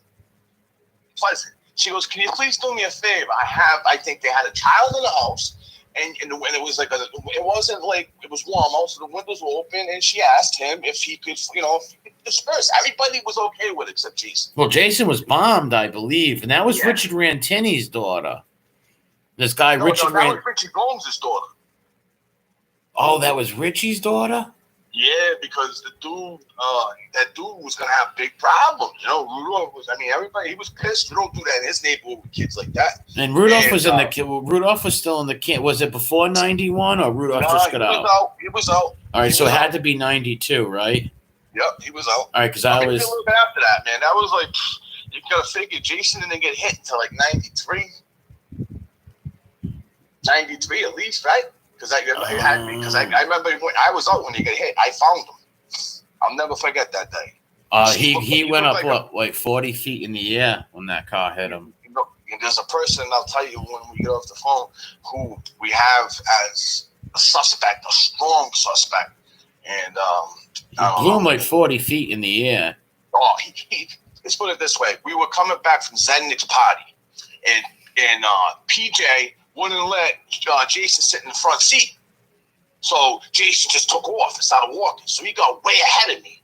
And PJ and them got things, yo, boo-boo, I'll meet you at Brady, right, on Killing. So I was looking for him, go get my brother, cutting through yards. I fucking got on there. PJ was already behind Brady, and I seen it was a coat. He was folded up like a pretzel. Because his leg was over. Yeah, when he came down, when he was up in the air, the last thing he remembers was coming down. So he put his arms out to brace, and when his arms hit the pavement, it snapped both of his forearms. And his legs were snapped. Yes, it was all he was just all messed up. He's got rods in his legs. Yeah, all over. That's why he's so fucked up right now. Yep, the scars. I ran into the front. I ran to the back of PJ. He was with Evelyn. Remember Evelyn? Yeah. There was PJ, Evelyn, David Gomez, and Mike Colon. Yeah, Mike Colon. So I ran back there. I said, "Oh, P, fucking saw Jason got hit by a car." He goes, "How bad?" I said, "Come." And he ran and fucking. Oh my god! I still get a little choked up about it now. It was horrible. You know, Jason stuff. Oh, I really like it. We had difficulties throughout the days. But it's all straightened out now. I love that dude. That dude's like my brother. He's all my brothers. We all grew up together in that neighborhood from little kids. People don't understand the relationships that we have. I live in Oklahoma, right? I haven't seen you in a couple of years before. Like we started talking a little bit, but we can catch up on a conversation like we just talked yesterday. That's nothing. That's because of all the history and all the history of that neighborhood and everything, man. Your father was somebody that I really admired and looked up to. I mean, he was in that. As far as height wise, that dude was a monster. But he was a good dude. Tell the story about the fight. I was too little to remember it, but the brawl they had outside of my grandmother's house. Impressed, man. There was 40 people. They came and they got us. They got us sleeping because we were hanging right in the parking lot, right next to your grandmother's house over there, right? And there was like 4 carloads of us. There was 30 carloads of these guys.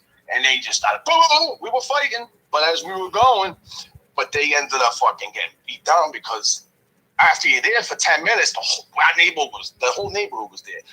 Freddie Garb, Pilkington, and that crew, Zedniks, boom, forget it, they were getting killed. But your father and your uncle is the ones that made it turn for our side because we started getting our asses. So would they come outside and turn the tide of the beef? They came out with bats, and that was it. How many of them came out of the house? It must have been your father. Johnny was there. Johnny came out. It was your father, your uncle, and Johnny. And Kenny came out later on. Didn't Kenny hit one of their girlfriends with a license plate in the head or something? Yeah. Kenny was going all out too. Because when he's got his father and his brother there, and right at his at your grandmother's house, he wasn't Kenny was they could say anybody could say what they want about him, but he was a dangerous dude with a weapon. With a weapon he was for sure. He would not hesitate. So you were outnumbered. So what was there like? There was like 40 of them, and how many of you young guys were there? Because I must have been like. You're taking 4 carloads, 4, 8. It was like 20 of us. All right, so 20 of you versus 3 to 1. It was like 3 to 1. It was maybe more than that.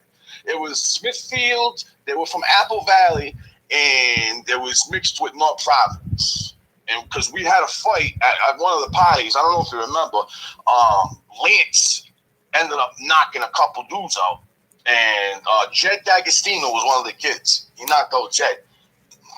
And they just Kid Graziano and all. So where'd the fight stop? Did it fight on the black top, across from Todd's house, or right in my grandmother's yard? In your yard too. The next door that was where you used to keep your Doraki and shit. Yep. They were trying to jump the fence and get away and jump, go through the mustard. What do you call it? What do we call that lady? Anna Balia. Yeah. Anna Balia's yard. They were trying to run through the fucking wall. They weren't trying to get away. And because I was like that. I'll tell you, even PJ, everybody, they were like, damn. Well, I remember hearing stories about that. I couldn't believe how people. Let me tell you something.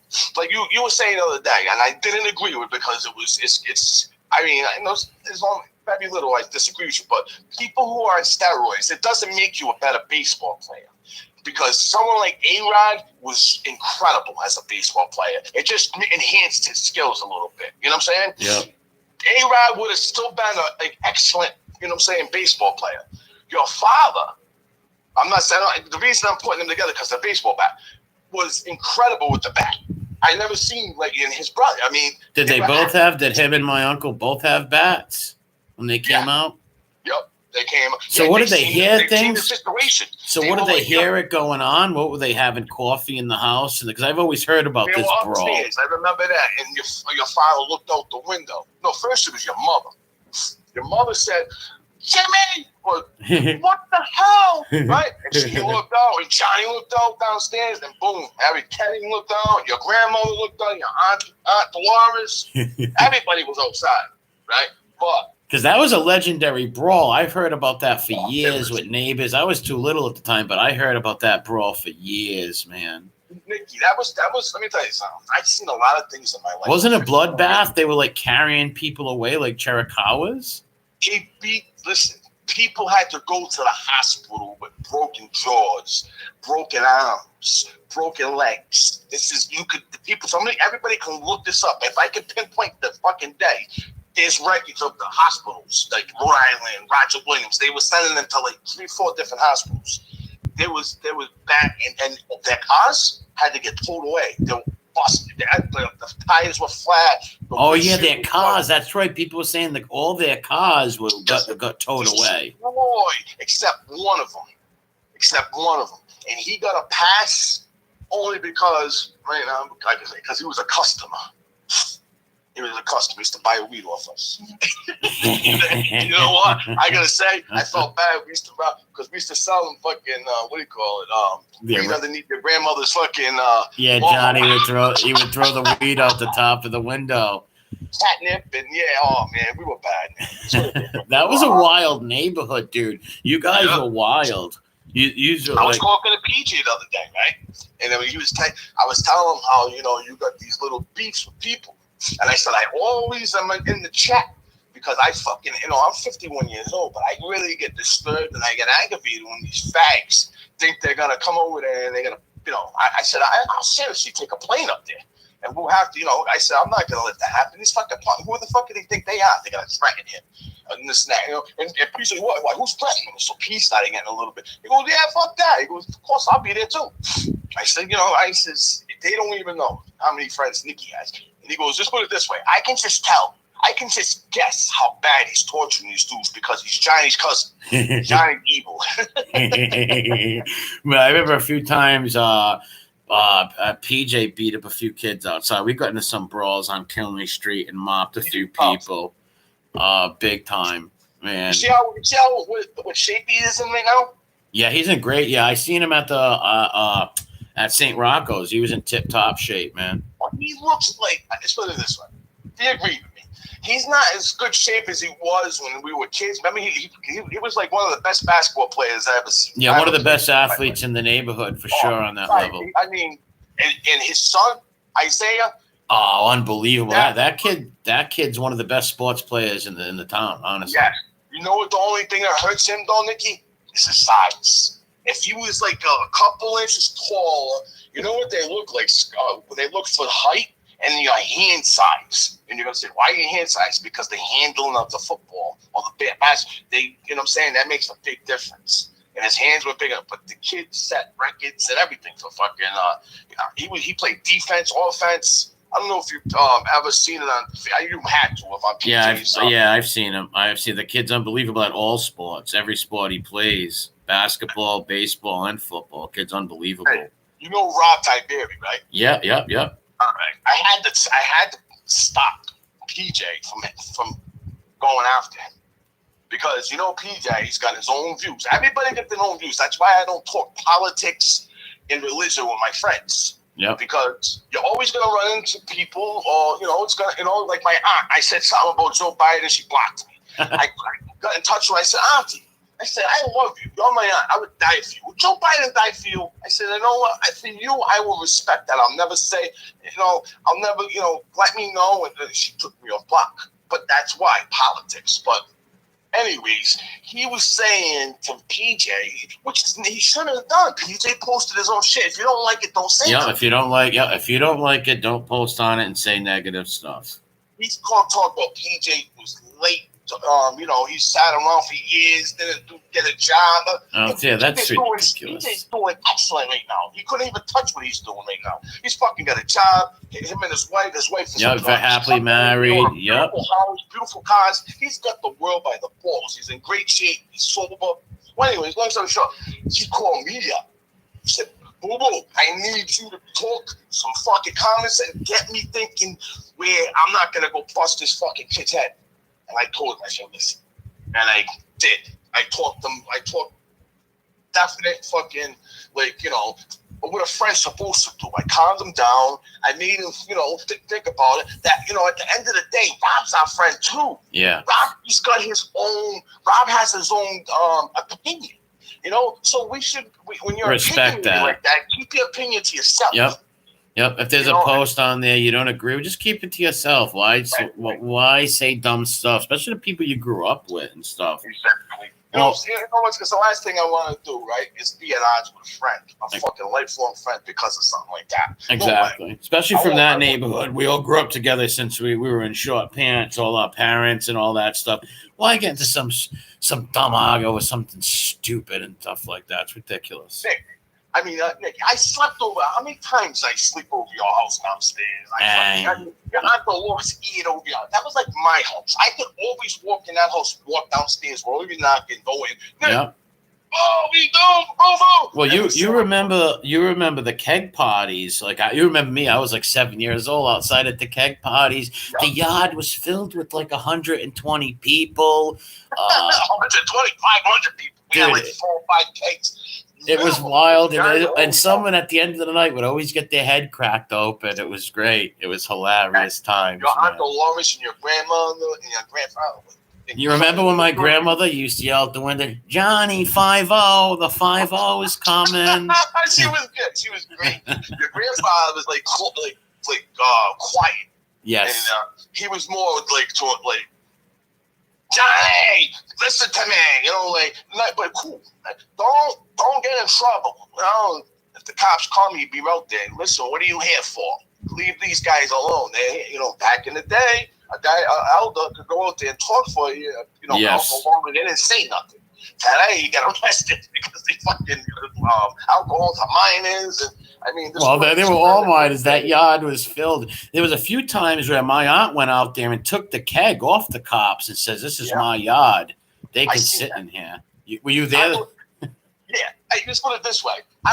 We were in fucking, you know the FASA club is, right? Yes. Yep. Our Lady of Grace Feast is there, right? This was the year that fucking, what's the name? Gemma, not Anthony Gemma, I forget his name. He got shot by Atta Caparelli.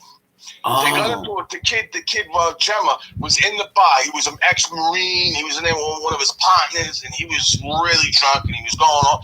And Atta Caparelli's a small dude, but but he's got balls of steel, and he started getting into a little beefy slap and this and that, and you can't do that, man. Fucking Pilkingtons and all them, they were in there, and that's their friend. They're like, oh, they grabbed them, choked them up a little bit, and they Yeah, those are the Windsor Hill area guys. They were big bastards, the Windsor Hill area guys, and 300 pounds, and they used to hang with our neighborhood. Their neighborhood and our neighborhood were like a team. Kite, the Savinis, the Pachicos, the Petracas. The place was just filled with neighborhood people. So anyways, long story short, this fucking he leaves, right, in his 1979 Duster. And then all of a sudden I see him coming back down the hill. I said, oh shit. And the fucking kid Jam is standing there. I said, yo, you fucking dog. Run. I'm not running for this punk. I said, you better run. He got out of the car. Bow, bow, bow. He shot him in the shoulder. The kid got away. Now he's got his partner with the gun underneath his fucking head, underneath his chin. He said, you want to die today? and he said, no, I'm sorry. You know, I don't give a fuck. I'm not going to make fun of somebody like that because you know what? That is fuck. He just seen his friend get shot and get away, but he knows this dude's capable of killing him. You know what I'm saying? He's definitely got the balls. He wasn't bullshitting. You know what I'm saying, Nick? Yeah. So we were all in Larry DeRoe's yard right next door. Remember Larry lived right there? Yeah. And when the cops came, we were all opinionated. Fuck, you know what? And they tried to come in the yard and take the thing. But Larry's mom and dad were legal citizens, and they had good. She was a nurse. He was a fucking. He got into the Larry work, and he is making like $200,000 a year putting fucking windows in high rises and shit. Connecticut and shit. I could have been working with real nice dude, Mr. DeRoe, Mrs. DeRoe. She's a very nice lady. Get the F out of my yard right now. That can't be. They can say whatever they want. Constitution. You go read it. You better follow it. Oh, she knew her shit. And they had to listen. Fucking shit. And she said, "That's it. I told you, boys. That's enough." I mean, it was like he ate crickets. Were you there the time where they had the keg party down the street in Todd's yard, and Buffard came back there, and they were all throwing beers on him and stuff, and Jason was up in the trees throwing rocks at the cops. They slashed all the cop tires. That's the night when they arrested Vinny Calisi. And when he was in the cuffs and back, we opened the door. Yeah, use freedom. Use freedom.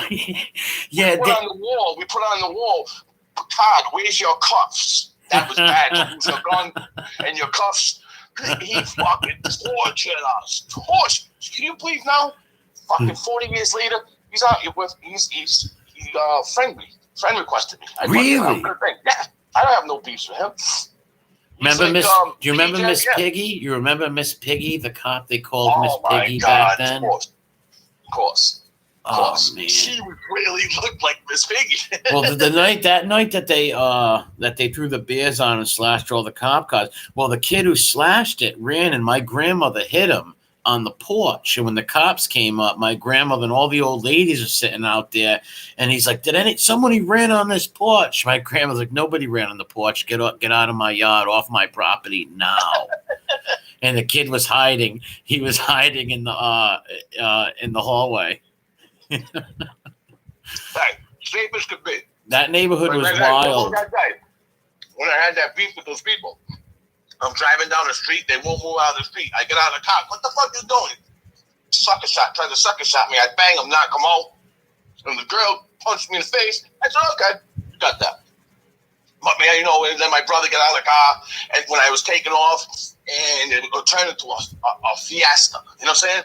And I ended up coming back to your house, remember? Yeah. And the cops came and grabbed you. You were in your fucking bathrobe. You never went out. No, I never went out at all. And they couldn't even look at my knuckles and tell. And when they showed me the pictures of their faces, they're like, these guys' faces were exploded. Their faces look like the elephant. Yeah, but you were 5-on-1. Yeah, it was 5-on-1 though, but you got them good. But their faces were like the elephant man. I'll tell you what, the girl, I only hit her one time. People talk about hitting girls. Let's put it this way. I couldn't see. I got hit. Yeah, you were getting jumped by 5 people. You were getting jumped by 5 people. Hit me in the back of the head. I turned around, boom. And I saw, oh, shit. Fuck. and she was knocked out. I'm sorry. I apologize. If anybody does understand that, well, get jumped by 5 people. Yeah, get jumped. You have 5 people be stomping you and kicking you, and some girl kicking you, and you're getting up, your face is bleeding, you're knocking people out. Anybody gets in the way, what are you going to do? Am I tough? No, I'm not no tough guy, but I can handle myself, Nicky. Oh, you sure can. I've seen you. You are like a little Terminator. I've seen you brawl. You can definitely scrap. I got really lucky that day. You know what I'm saying? I fucking was, because I was so mad. I was throwing haymakers. Bing, bing, bing, bing, bing. And the old guy got knocked out too.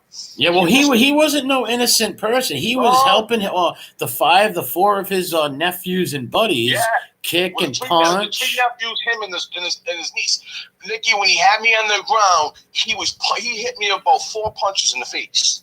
He was bad. A couple of them I seen sparks in the side of my eye from getting punched. I said, I can't smoke. I said, Jamie. I said, you little mama. I said, if you don't get over here, I said, I swear on mom, so I'm going to beat your fucking ass. Excuse my language. And he finally came over. He's a foul. I know not for nothing. He's a foul. Yeah, well, those pricks came and cuffed me for that. They came and cuffed me in my bathrobe and slippers and charged me with all that stuff. I would have never, I thought, Nicky, I didn't think that was going to be. No, that had nothing to do with you. That wasn't on nobody. You said, stay in my house. Stay in my house. I don't give a fuck. I said, no, stay in it. And I seen him taking you away. I was like, what the fuck?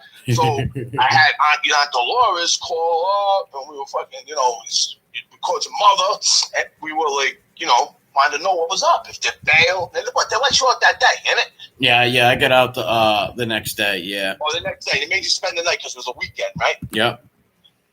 You had to see the justice of the peace. So you got out, right? And then because of Melissa. Yeah, she's the one who caused the trouble. Who saved me, Bob. You saved me. You fucking, thank God you're not a rat. You fucking stood up, said, whatever. I'm not talking for you. And these fucking dumb bastards picked you up out of a lineup. I know. How did that made no sense? So they were drunk, and they were fucking. That goes to show you what I said was true. They were drunk and out of order. When a car is driving down the street, you're not supposed to be walking in the middle of the street. That's why they have sidewalks. Yep. And I said beep beep, and they kicked my car.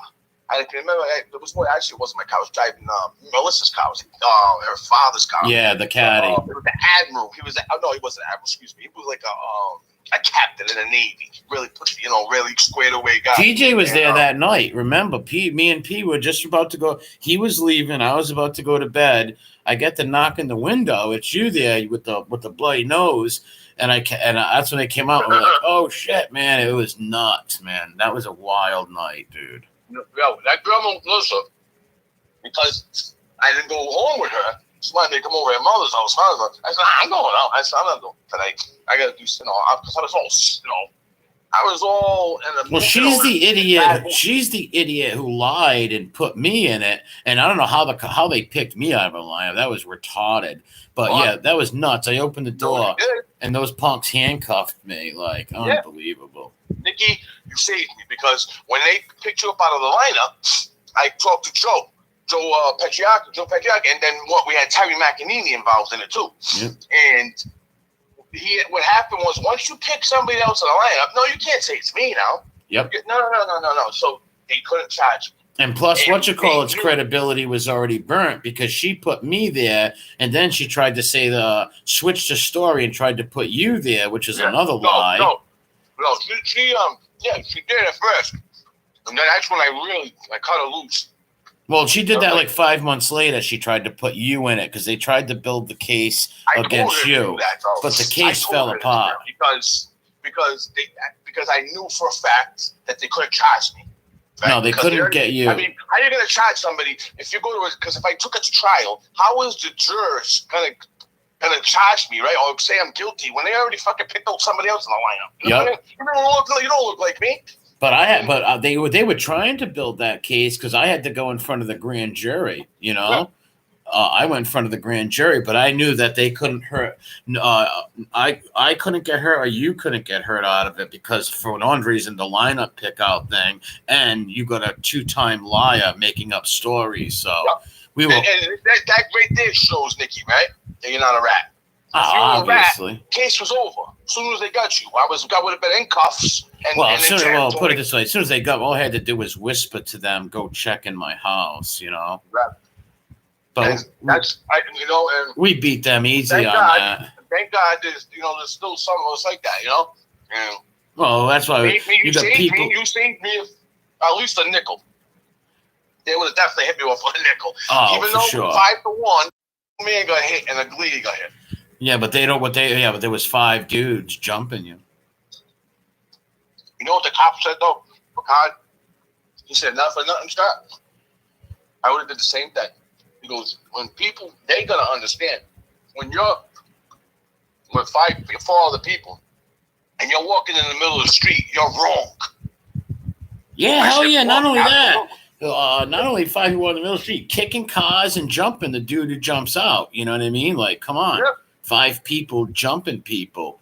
And I don't care if the guy was 60 or not. He's over there kicking you on the ground, punching, just with his, with everybody else. Hey, man. That old man was a tough dude in his day. Yeah. Because the shot he hit me with, man, was, wow, they were pumping. So I ended up running into them later on. And, it wasn't remember that bar in the corner over there? The little lounge? And across the street from Caleb. Playoffs, dude. What Jeannie owned. I went in there, because Jeannie thought I beat them up, and she's like, "Why'd you hit them?" I was like, "Jeannie, next time they're in there, call me." So I went there. I sat down with them, right, and was having sodas with them, and then out of nowhere, I'm like, "Why'd you say I attacked you?" And they didn't know what to do, man. They're looking at each other like, they didn't know what to do. She was doing that, and remember, Jeannie owned it with another dude. The other dude, he was a fucking goof. Yeah. He was trying to say, "You can't come in here." I said, "Bob, you don't even want to go that way with me. You don't even. This is my place." She goes, "Yeah, nah, we don't want to do that because we don't want to have problems." Because I would bust, and the fact that I was young, I would have busted their windows. How many times the playoffs went to get their windows busted? You know what I'm saying?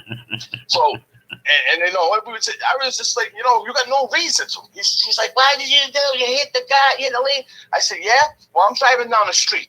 This is on everything. It's not my mother, my father. It's not my fucking grandfather. Well, the neighbor's seeing it too. The neighbor told me the story. Yeah. He's like, "Your boy was getting jumped by them people, and he fought his way back up. He fought his way and beat 5 people up to get them off of him."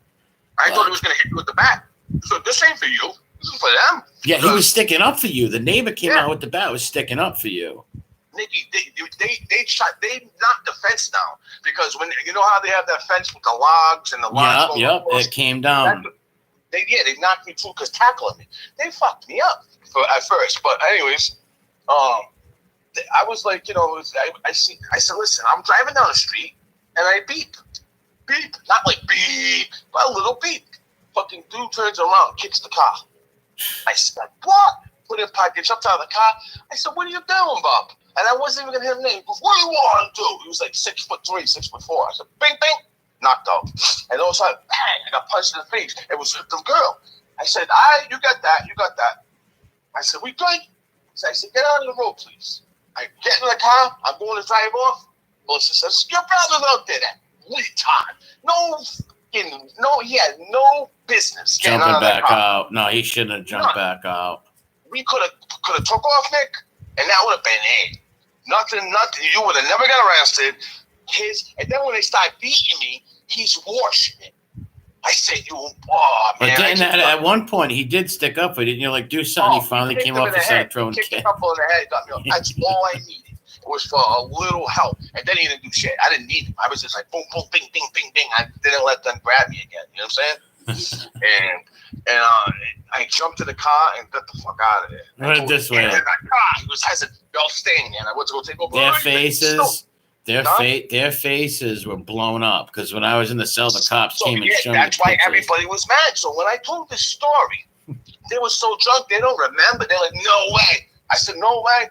I said, "Buddy." I said, "The guy that lives is your neighbor because that was right on the corner of Zednick's house, right? And they lived across the street. Fairmount Ave or something like that. There, right? Yeah, on the back roads near Waveland and stuff.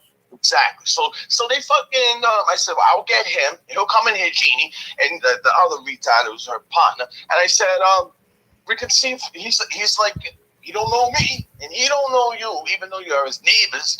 He doesn't know you, but he knows that you're loud, and that you're alcoholics, and that you don't keep your property up. The grass. And they were aggressors. They were the aggressors in the end. Yes, they are like loose of the neighborhood, and they think they're tough. That's why they were walking in the middle of the street. They got a lesson taught to them. You know who the fuck I am?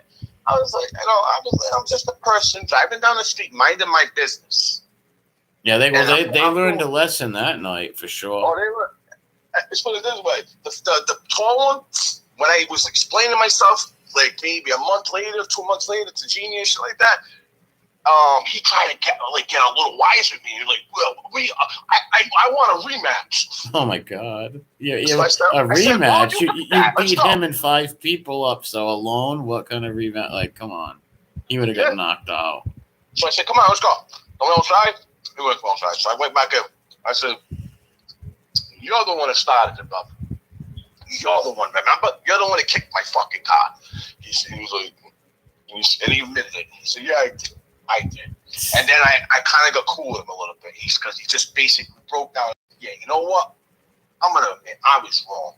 Yeah, and then they did go down and change the police reports and stuff. So yeah, because they knew they were wrong. They knew they were wrong. Well, the Khaleesi's lived right next door to him. Zenix lived across the street. Jen Khaleesi, you know them? Yep. They were on him. They were like, you got into a beef with Scott Kutu. Like, I know that, Scotty's not no angel, but he's not. I mean, you guys did something. Yeah, he's not going to just go attack someone for no reason. Especially an old man and a lady. No, I'm not. No, I'm not about that. No way. Like I said, when I punched the dude in the face, I knocked him out. She punched me in the face. I didn't hit her. I said, okay, you got that. That was your boyfriend. Okay, don't do it again. She was like, and we would. If my brother would have stayed in the car, we would have been fine. Yeah, things happen, Right, and it's a thing too with that fucking dude that started with you the other day. See, people don't know, Nick, that in our neighborhood, I mean, we weren't fighters, but we fought, wrestled, and did all that shit amongst each other, like that fucking retard, Jimmy Calendar. Like when he's talking, he talks about his camaraderie with his boys that he hung around with. He told on them. Yeah, but he told on all of his friends and betrayed him. He got no friends. I'm just saying, as far as like friendship and shit, he's got no friends because they and if Paulie was, I mean, God bless his soul, if he was still alive, he would have been in jail because of it. He had no choice but to rat on him. He would have ratted on the murders. Yeah, of course. He would have put him in the can. Yeah, I told him on one of his things, right? He was like, oh, I set up people. I said, Bob, let me tell you something. Tommy Karate was sitting in prison, minding his own business. You got on fucking YouTube, told a horrible story that you and Paulie went up there to visit him. And then on top of it, you said that he wanted Hughes to kill his fucking co-defendant. I said, are you fucking serious? That's horrible. That dude didn't do nothing to you. You're the one that's wrong. You're the one that's wrong. So how the fuck? He never fucking responded to me. No, he won't respond. He won't respond. He's a total he does to a lot of people. Coward. He does to a lot of people, though, Nick. You know that, right? Yeah, selectively though. He selectively responds to people. Yeah, how can you respond to that? That's you can't. If you respond to it, the only way you can is if you admit that you're wrong, because you did everything that I just told you. Yeah. I said, you know what? And I taped it. If you want that video, I got that somewhere. Didn't you say you wanted it or something? You wanted to clip it or something? Oh yeah. If you get that, I'll clip. Yeah. I got it. I do got it. I got it. It's in the back of my phone somewhere. But anyways, you know what, Nick? Like I said, I love you like a brother. I heard it's like bits and pieces of you. What some? Oh no, some idiot. I don't know who the idiot was. Some idiot. I was up to Federal Hill Feast, and when I came home from the feast, I was on Angel's channel, and some moron jumped on there. Some goofy friggin' nobody jumped on there, and it was like he was following me or something stupid. He wanted to come meet me or something. What? So Yeah. So I was just in a bad mood. I was like, all right, well, I'm over here across from the Wendy's on Manton. Come down. He's like, no, I can't come tonight. I'll meet you at the old Little General tomorrow. And and the moron actually came there. I just gave him a crack, and he fell up against the window or something stupid. Son of a bitch. And he was whining like a little girl. It was like literally just a little girl. He's like, no. It was pathetic, man. But he was a nobody, weirdo, liar. I think he's a little shockwave, dude. He made no sense. Though, Nicky, you're lucky, bro. People like that can take out a gun and kill you. Yeah, well, this guy did. He couldn't even fight. Thank God he's not like that. You know what I'm saying? Yeah, yeah, for sure. He couldn't even defend himself. Never mind. I'm just happy that even though I told PJ about that. PJ's like, really? He said, yo, that shit's getting a little fucking battle there. I said, yeah, man. I said, Nick, you know how Nicky is. Nicky went out and stood up for Angel Gotti. What? Really? I said, yeah. Right, yeah, and myself and my other friends on here. Everybody that's, he said, yeah. And I had no choice. Dude was like trying to pull like some like I'm gonna come follow you type of weird stuff. It was just the weirdest thing ever, dude. Like, why would you, like, you're from our city, our state, even though I don't know who you are, whatever. Why would you want to make enemies with local people for no reason? Yeah. It's just stupid. Incredible. That's what it is, man. That kid FBS, right? I mean, wrong or right? He was wrong. When you're on a platform like YouTube, and you're calling girls the C word, you're talking about their mothers, you're talking about their fathers, you crossed the line, buddy. Yeah, he's a punk. You can say whatever you want, but at the end of the day, you're wrong. Yeah, he's a punk. He's always threatening. He's threatened a lot of women on here. He's just a punk bitch. I got them. I said, I don't know how he can how do you say defend himself. They don't care, man. These are like lowlifes who don't care. Yeah. Like, don't care, no respect, nothing like that. Imagine him in our neighborhood. He would have been like Fredo. He forget about it. He would have been Alfredo. He would have been Alfredo from Manzano. Literally. He would have been hanging in Rocky Mountains, because nobody would have hung with him. He would have been like Fredo, hanging up there on the tree by himself. In solace. Yeah. Hey, look at that goofball. And you know what? I'm not trying to say anything about just who Angel is, right? There's still people. And just like I thought, Freddie was saying, there's still some people around that. Well, nobody likes anybody. That's why Angel knows that know her father, right? Her father was a fucking man. You know what I'm saying? That was a good man. That was, he was, not for nothing, he was the head of the Gambino family. You know what I'm saying? And just even let's say if she even wasn't that, like, just threatening these women, all these women, man, someone's gonna want to punch you in the mouth one day.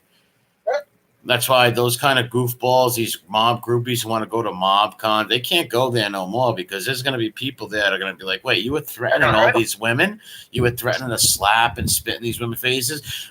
Karma will come back, and he will get it one day. Some who knows, somebody from somewhere will punch that dude's teeth in, without a doubt. What's the girl's name? This Mala, right? Yeah, the girl Mala, the woman Josie, girl NB, just a bunch of them he was threatening. Wow. Them three. Angela. He went, I'll slap the spit off your feet. I was like, what the fuck? I mean, that kind of, like, thank God the girls are not rats. Because they basically could have been like, that's like assault, like defamatory. I mean, he threatened. I mean, they could have fucking, but, showing their beliefs.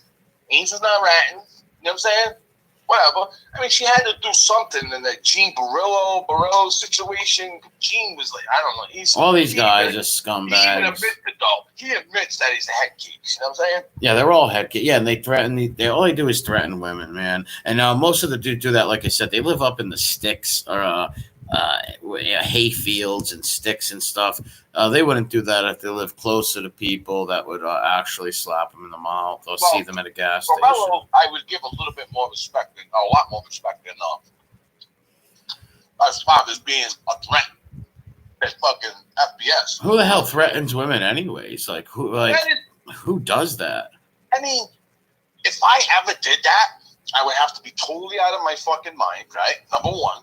Number two, I would be so embarrassed the following day, right? Yeah. I would have bought Mala, what's the other one's name? Josie and Angel flowers, sent it, and basically kissed their ass for like a month.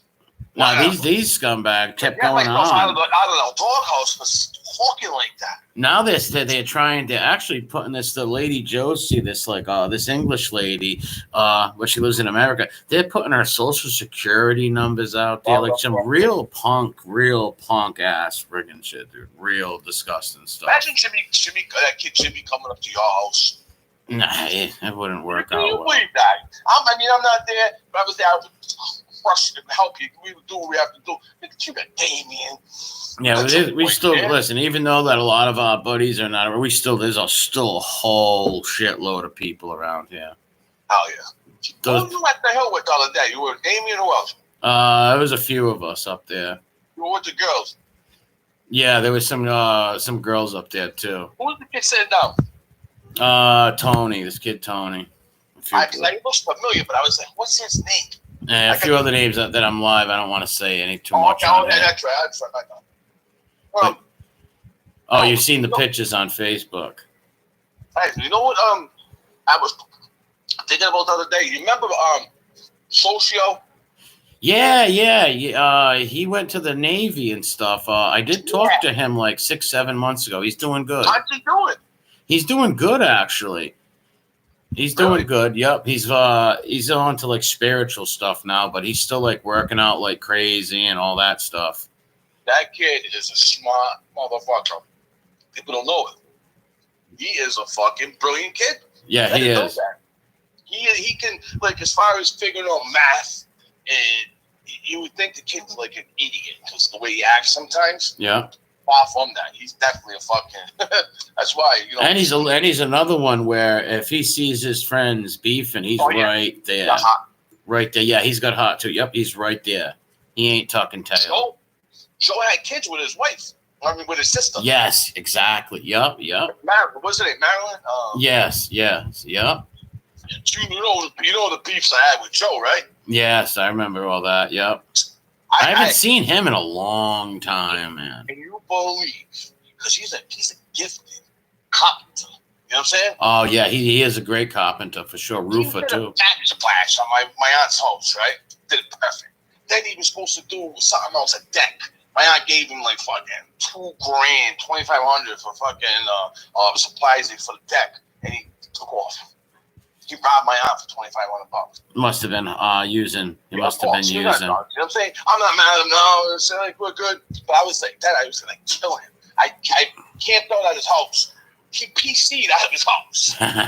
He didn't come home. Him, the kids, and everything. I mean, I had no beef with the kids, but they were at some hotel, and this is a true fucking story. That's when I was with my first wife, Michelle. She worked at the Foxwoods Casino. Well, long story short, she found out where she was staying because she worked with them. She's the one that hooked me up with my wife when we were in jail because me and Joe were doing time together, and medium too. Anyway, long story short, I go to this motel, but this motel, you know how motels got a window in the back? Yeah.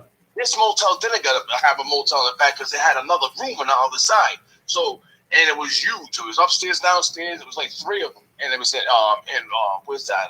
It begins with a W, and it's right on the Connecticut border. What's the name of the town? Westerly. Westerly. Yep.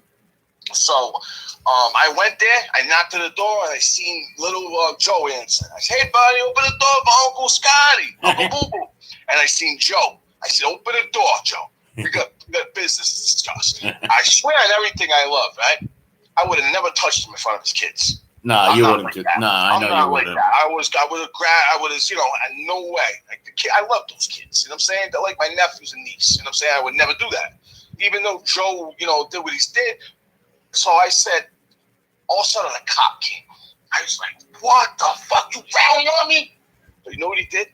He called the cops on himself because he had a warrant. He I swear put to God. himself. Yeah, he put himself in the can so he Yes. couldn't get the beat. And oh man, So the cop went like this to me. I don't know who the fuck you are, the Coventry or the Wesley cop. He said, but you're gonna leave.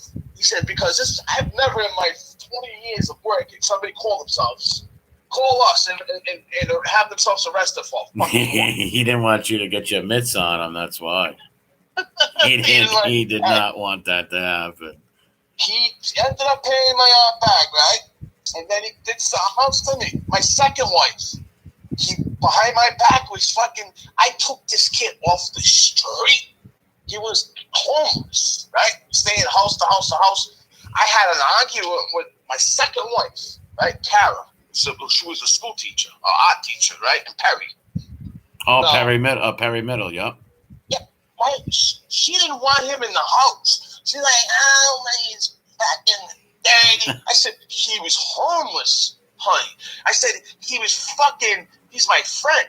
I said, we can't let him stay in the street. We got to let him figure out what he's going to do. Well, the Super Bowl Sunday, it was Friday, Saturday, Super Bowl Sunday, I had a big party. I had fucking Joey Spino over, I don't want to say names, my cousin, bunch of people. We had a good fucking time. It was Pittsburgh Steelers versus Arizona. And we ended up winning, right? Nice. It was a great game. So the next day, anyways, let's put it this way. Joe, behind my back, was telling my girl, my wife, oh, he's doing things behind, dogging it. What an idiot. What the hell possesses someone I ended up getting arrested for domestic with my wife. Jesus. I fucking swear to God, and everything I love, I could get Joey Spina was there, my cousin Brittany, and everything. I never touched her. She got into a car accident, and this is how I could have proved it. The only reason I got in trouble, right? I went to court. She got into a car accident. She hurt her knee, and she hurt her fucking cheek, right? She knocked the pole down. Fucking car was towed. It was a Maxima. Those were her injuries. That was what she said I did to her. That same injuries. Wow. So my lawyer was gonna tear her up. But you know what I fucking did like an idiot? I had a no contact order because when shit like that happens, and she said they didn't even. You know why? This is even fucking crazier. She called the cops on Monday. You know why she called the cops? Because I didn't go to her doctor's appointment with her. I was fucking drunk. I was hungover right from the night before. And Joe was in her fucking head. Imagine that. What would possess someone to like? She would have never fucking did what she did. Because you know how I know because when I got out of prison, if he wasn't in her head saying that stuff.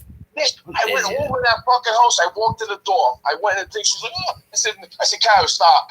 You got all these fucks. You know, I never did nothing to you. Why would you do that to me? She goes, you want to listen? You sit down and be calm? I said, yeah. She told me what Joe did.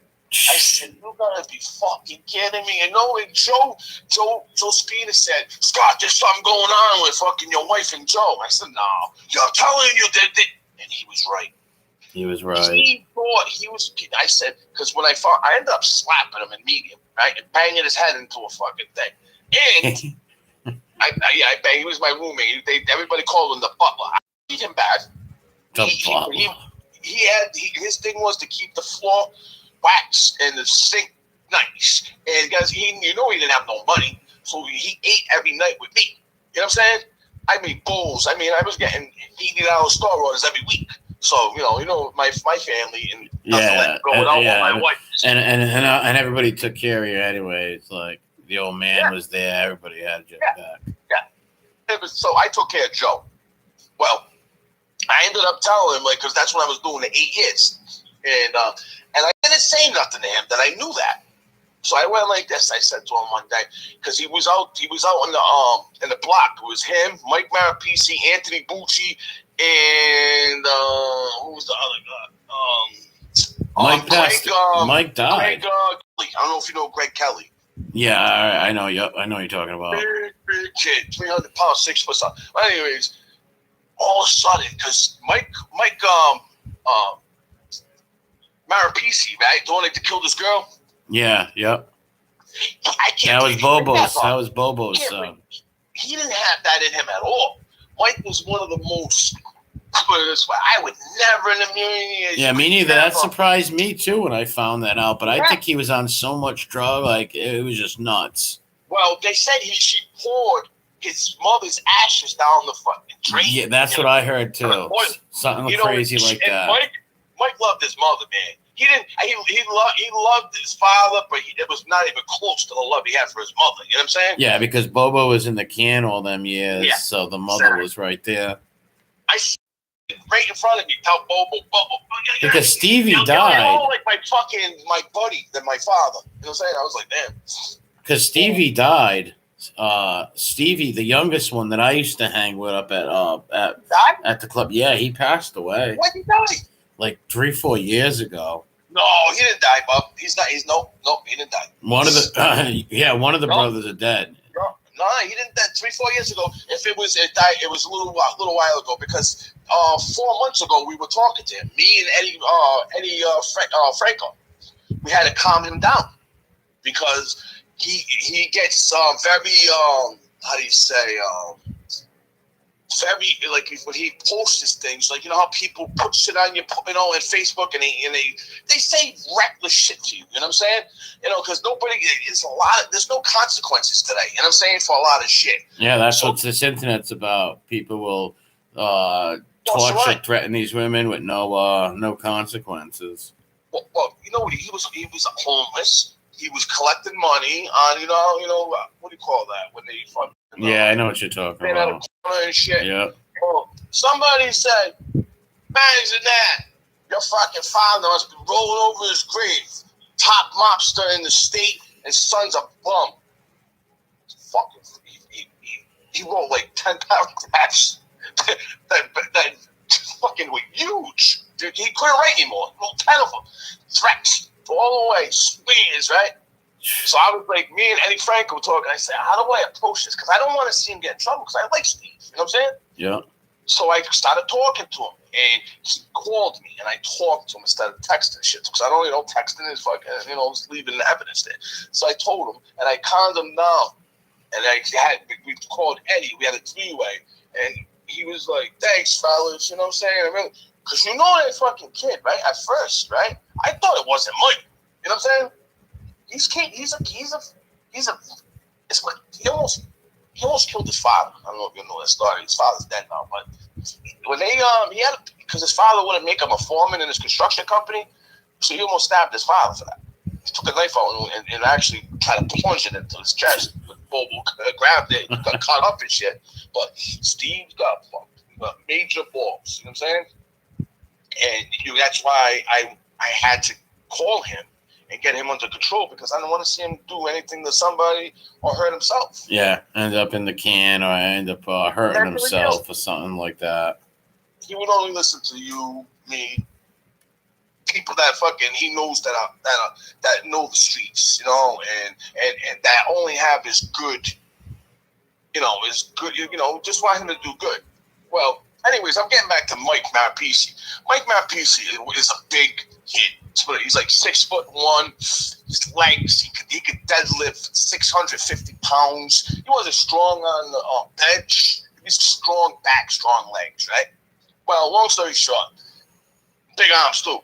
They're playing, some card game. I was working every day. I worked in the gym, so I was going all day. But I come back at 2:30. I come take a quick shower.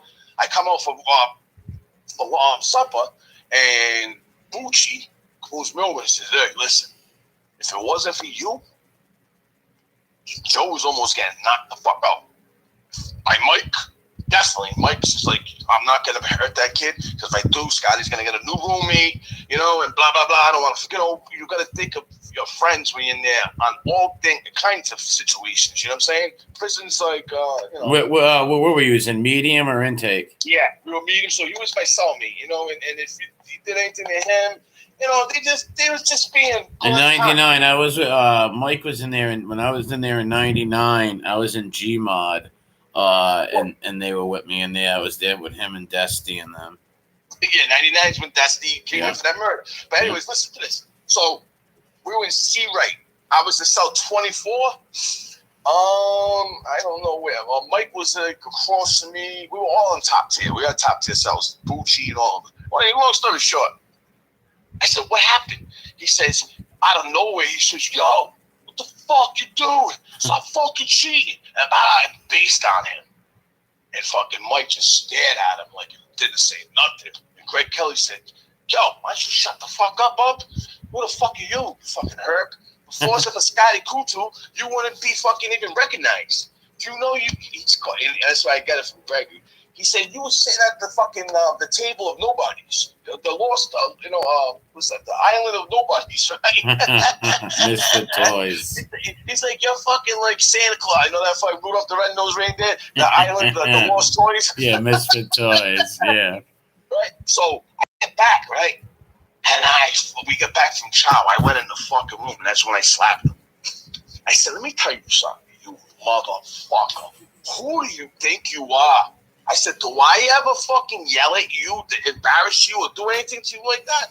Why do you think that you could do that to Mike? Do you know why he didn't knock your fucking head off your fucking I almost want him to," I said. But and he's like, "Oh," and he's trying to explain, he's trying to be like know-it-all and shit. And I said, "You know what, Joe? I know something else." "What's that?" I said, "I went and seen Kara. She told me what she," and he was like, "Oh." And I said, "No, you know what?" And I slapped him, bang, his fucking head ripped like his neck. And I grabbed his head and banged off the fucking wall. I said, boom. And I said, I knew I had to stop because it's fucking, if I hadn't stopped, I would have, another punch, I would have probably beat bad. So yeah, he might have seized it out or something like that. Yeah, I was really getting mad. He's like, what the fuck? I ain't gonna lie, he cried a little bit, right? I said, Joe, this is the second time, man. This is the second fucking time. The first time, you robbed my arm. Second time, you're trying to... I said, Bub, you were homeless. I put my fucking... I put my marriage on the fucking rocks for you because you were my fucking friend. And I said, she didn't want you staying there, but behind my back, you were fucking backstabbing me, trying to get me and her to get a divorce, and he was going to get with her. That's what he was trying. I said, what world were you living in? I know. What the hell? Yeah, people that do that, I don't understand people. I won't talk if someone dated one of my friends, I won't talk to any woman who dated any of my friends. No, I just won't do it. That's bad combo. No way. If you dated if any woman dated one of my friends in the past, I will not talk to you at all. No way. Tell me what. Tell me this, Nicky. Why? I know why, but tell me why. So people out there know why. Because it's just wrong. You just don't do that to your friend. What do you want it done to you? It's just wrong. You just don't do it. Especially if they have kids with them. Yeah, exactly. But even if they did, it's just something that, like, would I want someone dating one of my ex girls? No, I just stay away. Nope. It's just something that you did. It's just a code we grew up with in the neighborhoods where you just don't do that. Exactly. And the circumstances that he would have did it on, he would have had. He's giving me. I don't want to say. Hey, I would have killed him. I don't give a fuck. Yes, for sure you would have. You've been dead. But the thing is, right? I think I kept it. He said, "How old is he?" We were cellmates for 23 months at the time, because I remember it was a little bit under 2 years. And he said, "How did you keep it under wraps all that time?" I said, "You know what, Joe? Because it wasn't necessary to bring up. It was all in the past. It wasn't something." I said, "This is something that I wanted to leave dead because I do love you, Bob, like my brother." I said, "But you just did your 2 strikes. One more strike, I gotta fucking cut you from the team." I said, "You do one more fucking." No, he's actually very lucky you didn't kill him over that, honestly. Yeah. Yeah, and I never. The only thing I did to him was slap him, bang his head on the thing. That's the only thing I ever did to him. Other people, I would have fought. My God, that kid Antonio Semino. Ask him what happened to him. I'm not gonna say. Ask him. He was traumatized. He had to go to fucking psychiatrist for 3 years. He's still going to psychiatrist. He got fucking PTSD, all kinds of shit from me. And he started with me. Another one comes to breaks in my house and wants to fight me. What the fuck is wrong with you? Yeah, and I said, "Get out of my house." Yeah, 5 times. crazy. Get the fuck out of my house. "No, bitch, let's go." I'm like, "Fuck, get out of my house." I don't want to go this direction. Like, but anyways, I apologize for Mike Marapisi, right? And I tell him, thank you, Bub. I love you for that, man. I love you for having that kind of love for me to think about me like that. You know what I'm saying? And I said, that's respect. And people don't know that respect carries a long way. Yep, it sure does. I know that. And especially you know that. I know you know that. You know what I'm saying? Oh well, we were schooled by the old guys, and we know what's up and know about respect and stuff like that. This your father, this generation's different. That's right there. Your grandfather, right from the fucking Italy. Was he from Sicily or Italy? Penny Forgia, Italy. Oh, okay. And was your grandmother Sicilian? No, she wasn't. She was from Tiano, from the Campania region near Naples. Okay, so not the I can't pronounce it. I have a bad not the you know what they call them? I'm trying to ask you. Do you know what the name of that is, Nick? What? They call it Napolitano. Oh yeah, Napoleon. Yeah, Napoleon. Yeah. Yep, Neapolitan. You remember my friend Rocco, right? Yeah. With the Knicks. Yep. Well, his dad is from Sicily, and his mom is from Italy, right? And you wouldn't know. You think Sicilian and Italian? Yeah, it's the same language. Well, actually, the languages are a little different because Sicilian language has a little bit of Greek and Arabic influence in it than the Italian. A lot of the Italian, each of the different Italian city-states have different things and stuff like that and different ways of speaking. But this is my computer and my phone is almost dead, and I got to shut this down. All right, Bob. Thanks for calling, man. I love you, brother. Listen, we'll keep in touch. Why don't you end the show? Because I want to talk to you a couple minutes. I want to tell you something that we can. Just plug your phone. I got to tell you something. Anyways. All right, I'll plug it home. I'm gonna end the stream then. Hey guys, good talking to you on the stream. Have a good one. Everybody have a good night. Thank you. Everybody have a good night. Be safe.